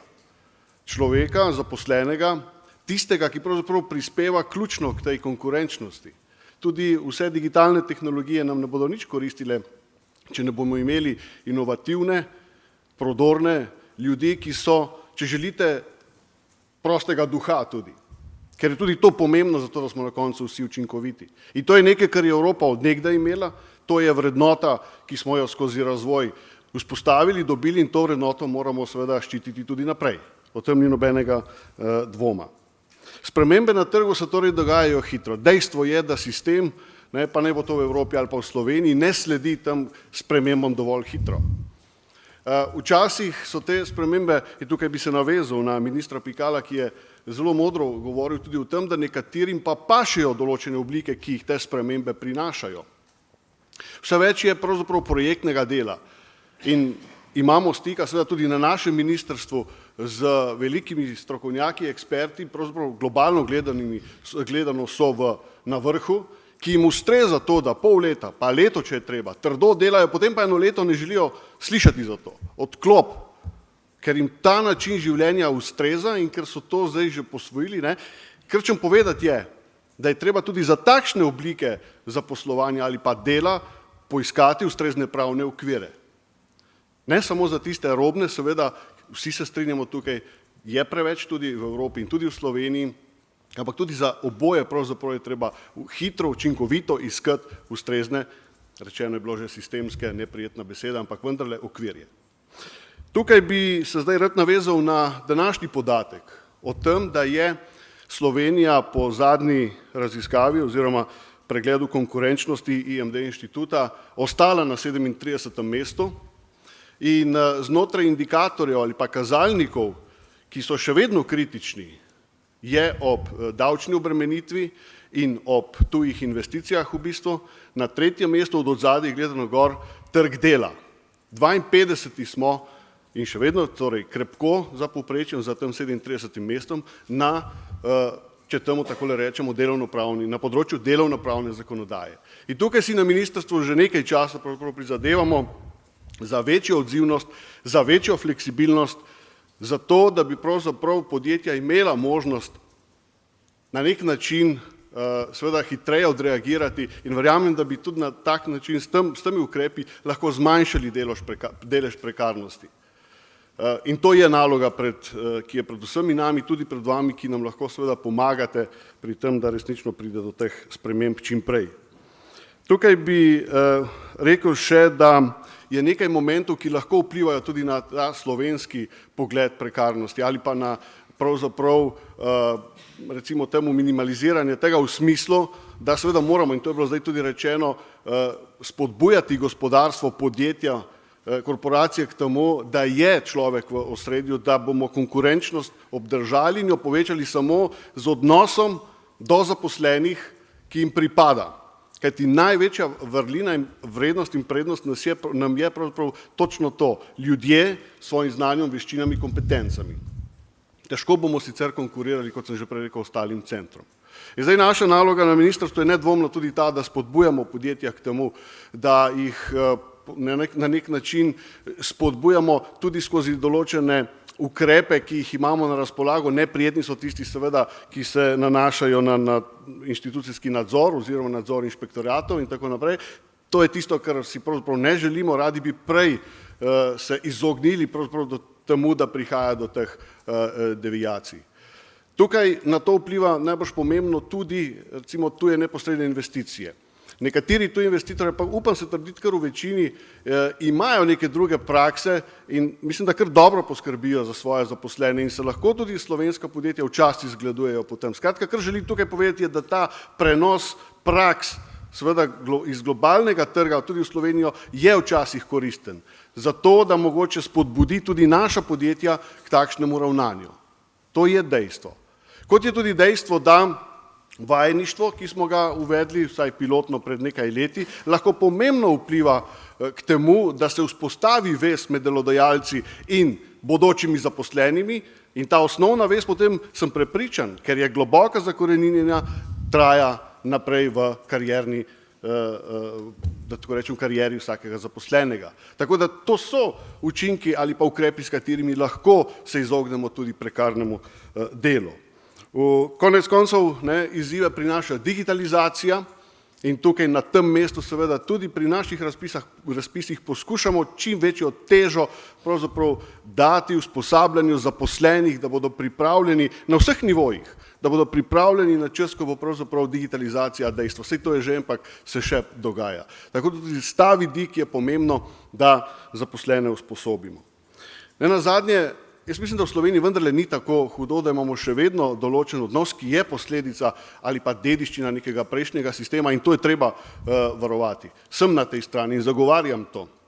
En primer iz moje nedolge zgodovine, najbrž poznate investicijo Yaskawe v Kočevje in ko sem bil na enem zadnjem sestanku na Japonskem predstavljal seveda Slovenijo kot potencialno destinacijo za njihovo investicijo, ni bilo prvo vprašanje predsednika Yaskawe, koliko subvencij bomo dali, kakšni so davki, kakšne so oprostilne, se pravi davčne oprostitve in tako naprej. Ampak je bilo prvo vprašanje, dve vprašanje sta bili. Prvo, koliko imate diplomiranih diplomantov, računalništvo, inženirjev in tako naprej, se pravi profila, ki ga tako ali drugače rabimo.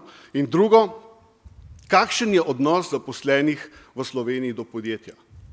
In tukaj sem poskušal razložiti, da imamo v Sloveniji vendarle nek odnos do svojih delodajalcev, do svojih podjetij, ki je tudi, lahko rečemo, dediščina nekih drugih časov, ampak še vedno drži. In na tem moramo pravzaprav graditi našo konkurenčnost, če želite, tudi naprej. Tako da jaz bom rekel, podjetja so seveda odgovorna, tukaj odgovorni smo tudi mi, da jim postavimo pravni okvir, odgovorni ste tudi vi, da opozarjate na ta problem in ni hudič, da ne bomo skupaj seveda prispevali k temu, da bo prekarnega dela v prihodnje manj. Hvala lepa. Hvala.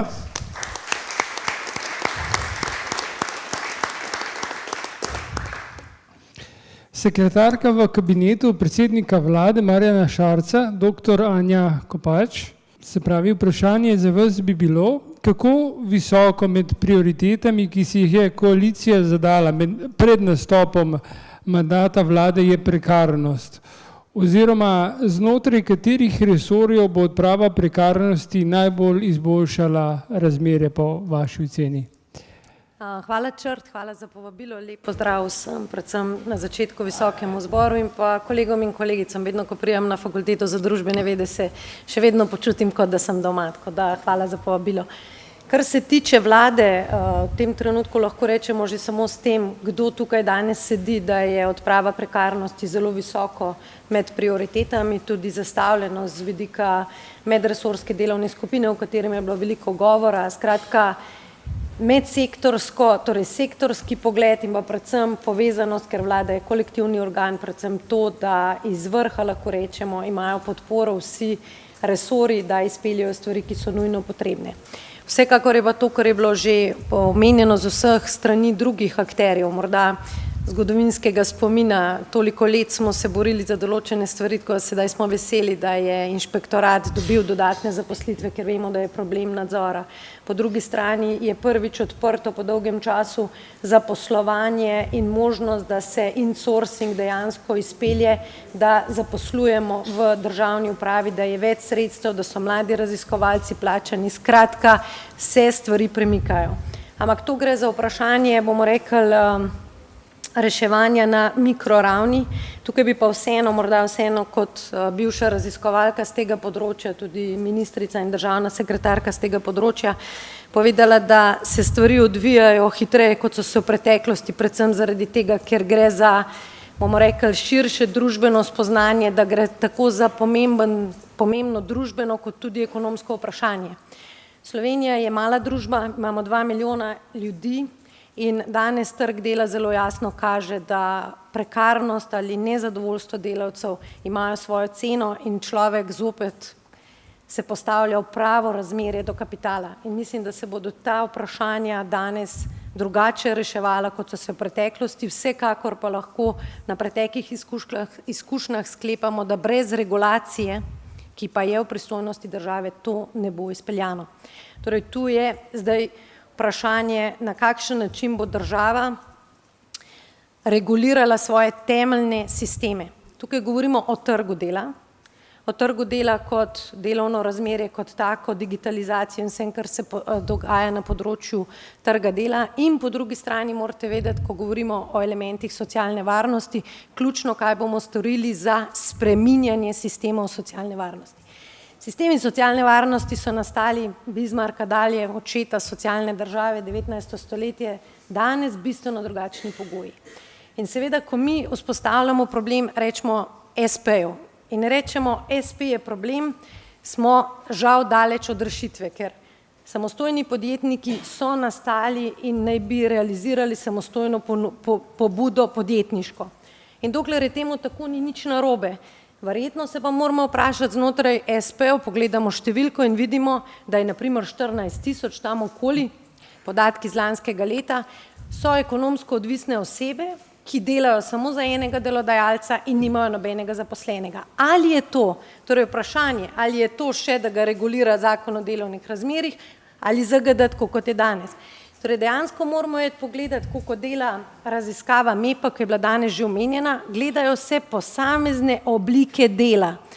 in pogodbe, ki so sklenjene za te oblike dela in kateri so elementi prekarnosti znotraj in je treba naslavljati to vrstno vprašanje.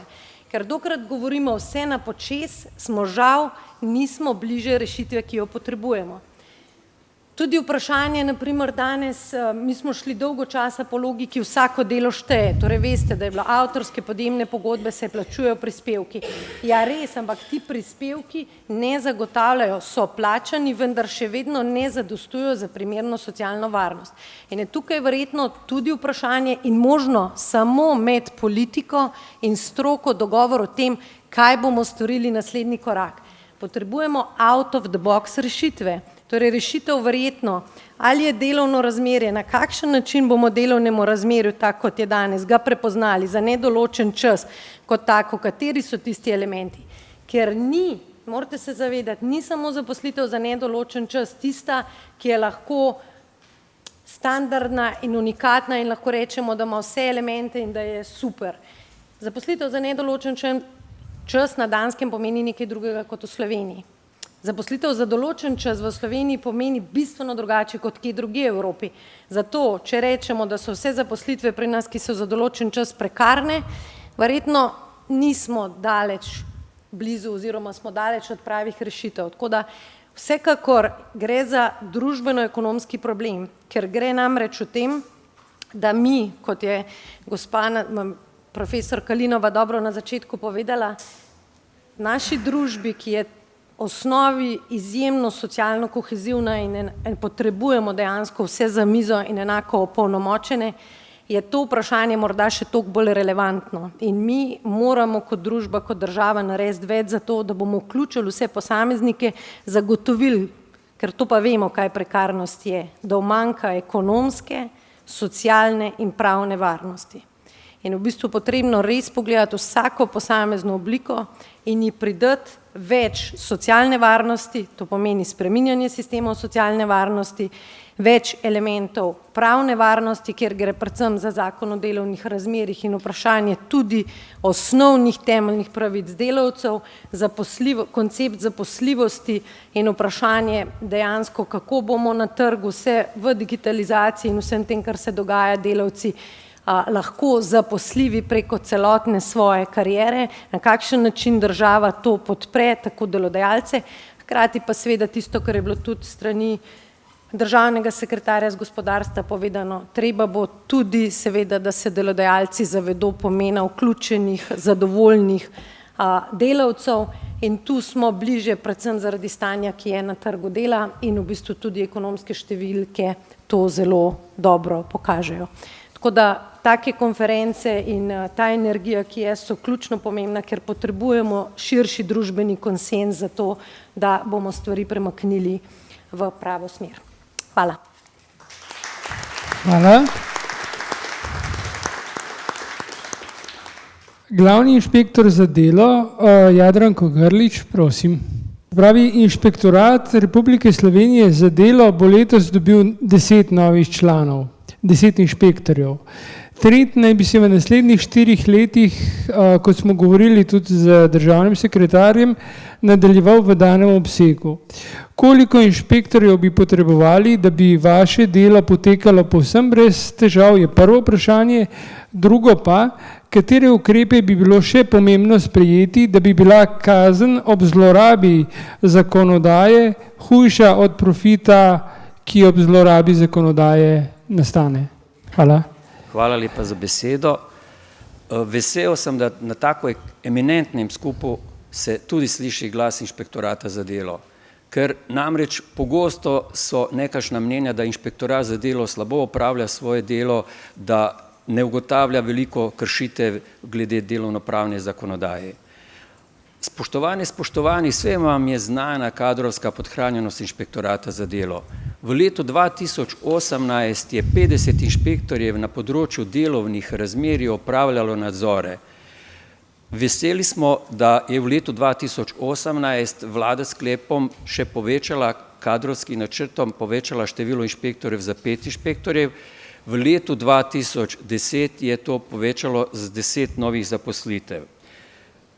10 novih zaposlitev bomo zaposlili inšpektore po vsej Sloveniji, največ na področju delovnih razmerij, ker na področju delovnih razmerij opravljamo približno 80% nadzorov. Inšpektore bomo zaposlili tudi na področju varnosti, zdravja pri delu, pa tudi glede socialne inšpekcije. Moramo opozoriti, da dodatno zaposlovanje inšpektorjev potrebuje tudi dodatno zaposlilo drugih strokovnih delavcev. Namreč tudi zakon o inšpekciji dela je že v letu 2014 se opredelil pojem strokovnega pomočnika, ampak do danes ni bilo prišlo niti do ene realizacije takšne zaposlitve. Sicer zato, da bi nekdo postal dober inšpektor, da bi opravil približno nekaj manj kot 200 nadzorov na leto, da bi ukrepov približno izdal 140 ukrepov, da bi ti ukrepi izdržali presojo pritožbenih organov, je potrebno več let. Tako da 10 novih inšpektorjev predvidevam, oziroma do zdaj pri zaposlitvi ugotavljamo, da inšpektori, novi zaposleni delavci nimajo vse pogoje, da bi takoj začeli opravljati delo inšpektorja. Največ je potrebno, da opravijo strokovni izpit. Še nekaj bi omenil. Pri zaposlovanju inšpektorjev bi mogoče omenil še na odvrednotenje dela inšpektorjev.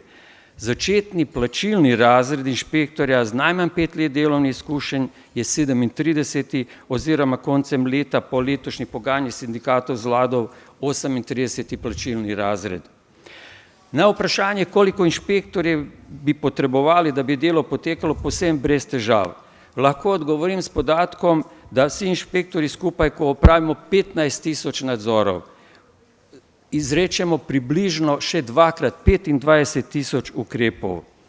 Ob tem moram opozoriti, da v svojih letnih poročili že nekaj let opozarjamo, da so naši nadzori vse bolj zahtevni, da zahtevajo vse več časa, vse pogosteje se vanje vključijo odvetniki, delodajalci, ne vsi, ampak tisti, ki so najbolj problematični, ki nam niso na primer dosegljivi.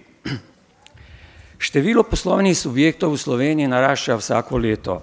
Na koncu leta 2018 je bilo vpisanih po podatkih AJPES-a 215.354 poslovnih subjektov. Na koncu meseca marca v letu 2019 se je povečalo število poslovnih subjektov za 2000. Zato zagotavljanje spoštovanja pravic delavcev ne more samo izhajati zgolj iz nadzora. Tudi podvojeno število inšpektorjev vse zlorab ne bi moglo odpraviti ali zajeziti.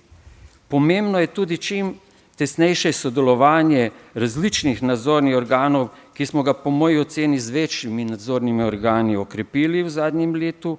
Zakonodaja mora čim večji meri onemogočati zlorabe oziroma mora biti takšna, da se zlorabe ne bodo izplačale.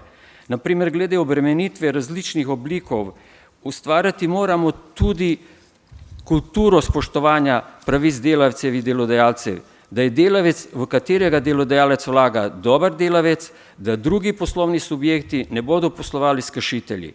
V tej smeri je v novem zakonu o javnem naročanju določbe so, po kateri morajo naročniki izločiti iz postopka prijavitelje delodajalce, ki kršijo delovnopravno zakonodajo. Tudi prepoved zaposlovanja tujcev za delodajalce, ki jim inšpektorat za delo za posamezne kršitve določene v zakonu o zaposlovanju in samozaposlovanju delu tujcev izreče globo, so še posebno v tem obdobju pomemben dejavnik pri tem, da bi delodajalci manj kršili pravice delavcev. Tudi v zakonu o gospodarskih družbah so bili na podlagi naših prizadevanj vnesene nekatere varovalke pri ustanavljanju podjetij. Te so sicer prinesle rezultate, žal pa inovativnost nepoštenih delodajalcev pri nas praktično je brezmejna. Običajno ugotovimo, da imajo za posamezne spremembe pripravljene rešitve že preden spremembe dejansko stopijo v veljavo oziroma se začnejo uporabljati. Poleg tega imajo mnogi delodajalci še iz preteklosti odprtih več podjetij in če jim en podjetje zaprejo oziroma če ne morejo opravljati delo, enostavno zaposlijo delavce v drugo podjetje. Inšpektorat za delo redno predlaga spremembe zakonodaje, kjer ugotavljamo pomanjkljivosti, ki jih je bilo mogoče z nekaterimi spremembami odpraviti, in v vsakem našem letnem poročilu je eno poglavje z naslovom Predloge za spremembo zakonodaje. Moram povedati, da tudi danes oziroma se bo začela pogajanja glede spremembe zakona o evidencah na področju dela in socialne varnosti, ker je zelo pomemben zakon glede ugotavljanja delovnega časa, počitkov delavcev, ne samo evidence, ampak glede delovnega časa, počitkov, pa s tem in v zvezi enega elementa delovnih razmerij nepretrganega dela. Ne glede na to, koliko inšpektorjev bomo lahko zaposlili, bo vsak dodatni inšpektor prav dobro prišel. Jaz sem večkrat omenil, da pojem prekarnosti ni enoznačen in da gre za družben pojav, ki se nanaša na številne deležnike v naši družbi, kar posledično pomeni, da bomo le skupnimi močmi uspeli najti najprimernejše rešitve. Pod najprimernejšimi rešitvami pa ni možno šteti absolutno in 100% prepoved vseh zaposlitev, razen zaposlitve na pogodbi o zaposlitvi za nedoločen čas, saj bi to lahko imelo negativne posledice za gospodarstvo in tudi za posamezne skupne delavce. Gospodarstvo za razvoj in konkurenčno delovanje na trgu potrebuje prožnost delovnopravne zakonodaje, kar je tema na različnih forumih in zahteva gospodarstva. Gospodarstvo za razvoj in konkurenčno delovanje na trgu potrebuje po drugi strani tudi iz zahteve gospodarstva, ki se nastavljajo na svakokratno vlado, po drugi strani je potrebno zaščititi delavce pred nezakonitim izkoriščanjem. Ne sme se spregledati tudi dejstva, da vsi delavci, ki opravljajo delo, nimajo pogodbo za zaposlitve za nedoločen čas, te več delo opravljajo na podlagi na drugačne načine, saj jim to tudi ustreza jim zaradi mogoče večjega dohodka, zaradi fleksibilnosti dela, zaradi dopusta. Menim jaz, da tukaj država mora biti zelo fleksibilna. Seveda so tukaj pa tudi delavci, kateri pravice se zlorabljajo in iz strahu pred maščevanjem delodajalcev sploh se ne upajo podati prijave. Na inšpektoratu za delo nimamo veliko prijav prekarnih delavcev. Mi pogrešamo te sodelovanje inšpektorata za delo in prekarcev, da bi nam prekarni delavci v svoji prijavah natančno opredelili, kakšno delo opravljajo in da bi inšpektorat za delo lažje opravljal svoje nadzore. Prijave največkrat dobimo sa strani tretjih oseb ali sa strani sindikata. Ko sem omenil, da je prekarno širši družben pojav, ki ni zadeva samo inšpektorata za delo, se je potrebno najprej vprašati, kdo je zavezan, da spoštuje predpise, ki se spremljajo. Predpise na področju delovnopravne zakonodaje morata spoštovati kakor delavec, tako je delodajalec. Delodajalec mora zagotoviti pogoje delavcu za dostojno in varno delo, delavec se tudi mora zavedati svojih pravic in ne pristajati, pa tudi, če je to za njega v določenem trenutku bolj ugodno, na izplačilo v gotovini, na izplačilo na roke. Inšpekcije so tukaj le, da nadzirajo spoštovanje predpisov in v primeru ugotovljenih nepravilnosti opozarjajo na pomanjkljivosti in zahtevajo odpravo le-teh in če je potrebno oziroma če ugotovijo nepravilnosti, tudi kaznujejo. In ravno tukaj je problem, saj je potrebno, da se delodajalci začnejo zavedati, da so oni dolžni, da spoštujejo predpise. Število inšpektorjev se bo res povečalo, kar bo pomenilo več nadzorov, no kakšnokoli povečanje števila inšpektorjev nikoli ne more pripeljati do tega, da kršitev ne bo, če se samo delodajalci, delavci, pa vsi mi ne bomo zavedali svojih obveznosti in pravic. Hvala lepa.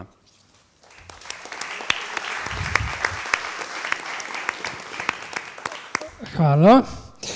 Torej, predsednika državnega zbora magistra Dejana Židana, prosim, da se nam pridruži na govornici. Kot zadnjega smo vas na odru povabili, ker predsedujete inštituciji, ki je za delovanje predstavniške demokracije ključna. Zanima me dvoje. Kakšen učinek ima na podporo demokratičnim načinom odločanja razvoj prekarnosti in kje prekarnost najhuje prizadene mehanizme socialne države? Spoštovani predsedujoči, spoštovane gospe, spoštovani gospodje, hvala za povabilo.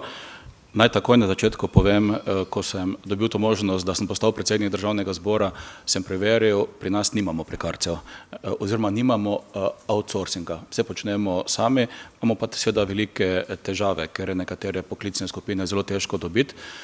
Tudi takoj smo v bistvu poskrbeli za tiste, ki so najslabše plačani, znotraj okvirov, ki jih gospod Medved dovoli, seveda, nekjer verjamem, da nismo karkoli kršili, ne, in smo si takoj postavili neka načela, ki v tem trenutku delujejo.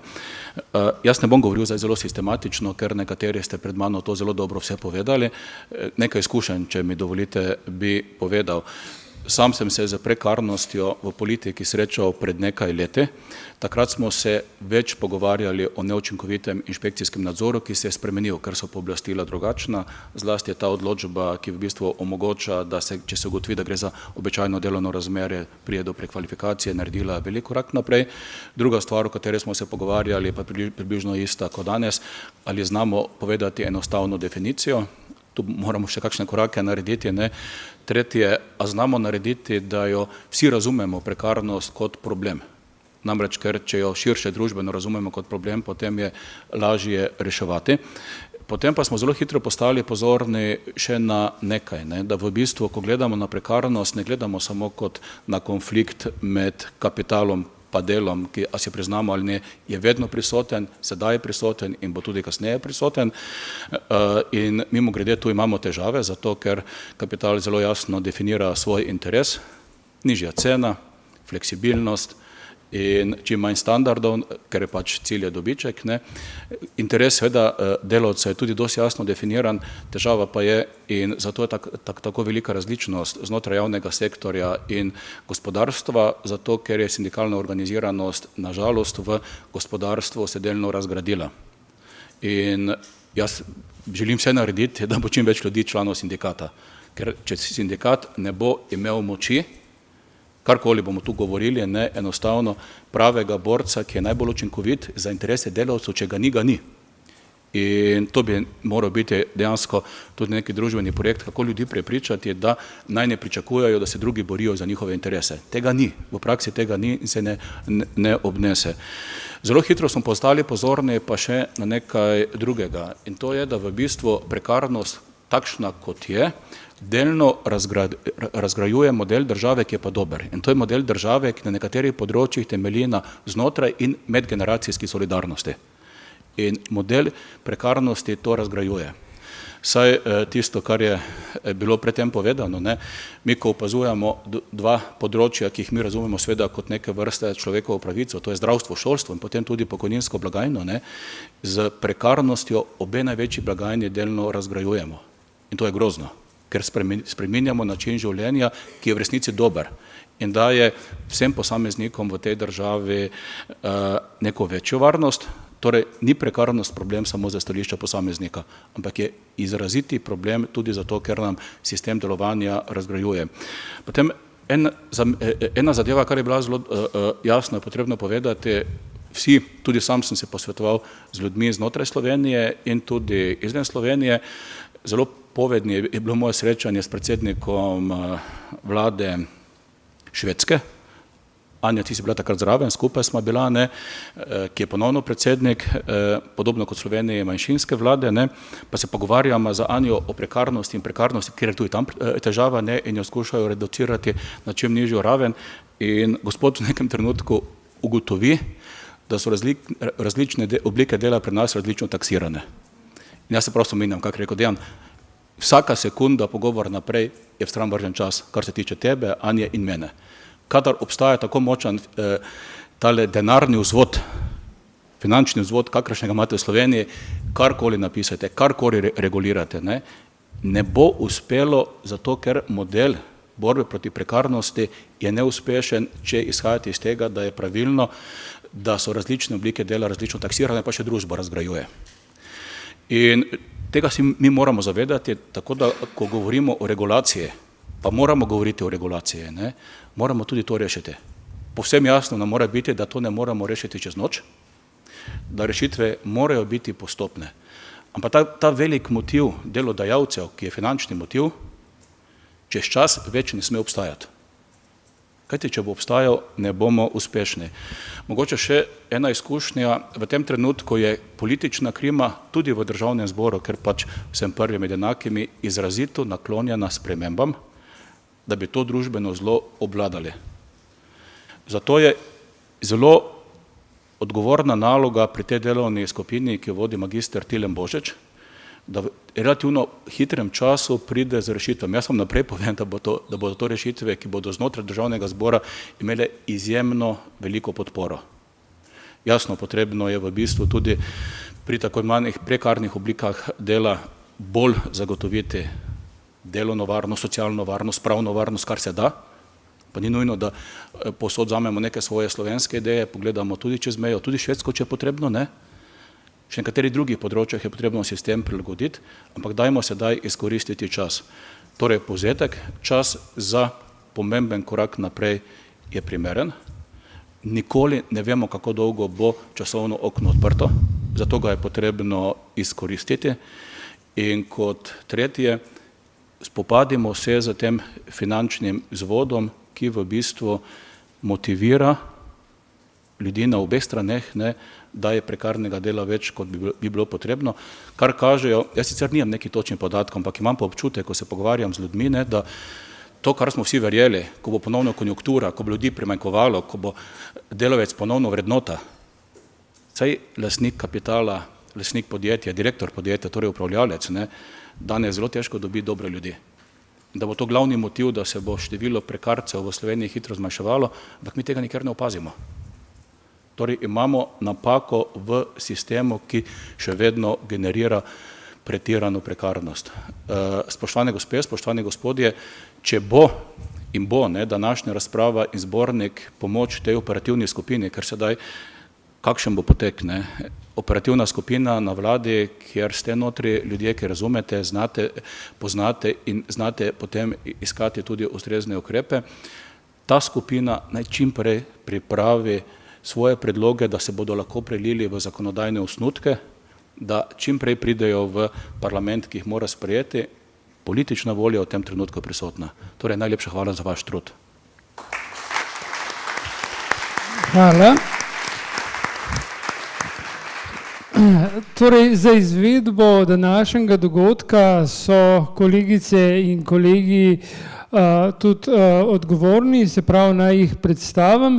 Se pravi, pri izvedbi pravnega panela, katerega vodja bo nekdanji predsednik, gospod Danilo Tirk, bo pomagal pravzaprav Denis Maraš, doktorski študent politologije. Pri izvedbi ekonomskega panela, katerega vodja bo dekanja oziroma dr. Spruk, bo pomagala kolegica Ana Jagodic, študentka doktorskega študija sociologije.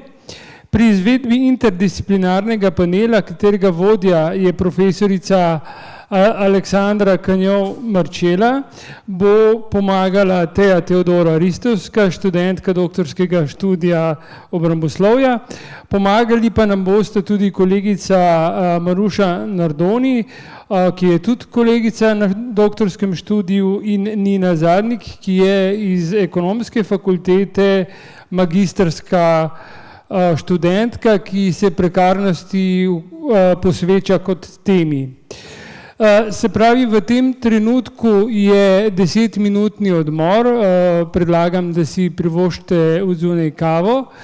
Vse goste bi pa prosil, da se dobimo na istem mestu kot prej, in novinarje pravzaprav tudi, se pravi, intervjuje z gosti se lahko naredi od spodaj, po 10 minutah pa začnemo v bistvu s panelnim delom. Hvala.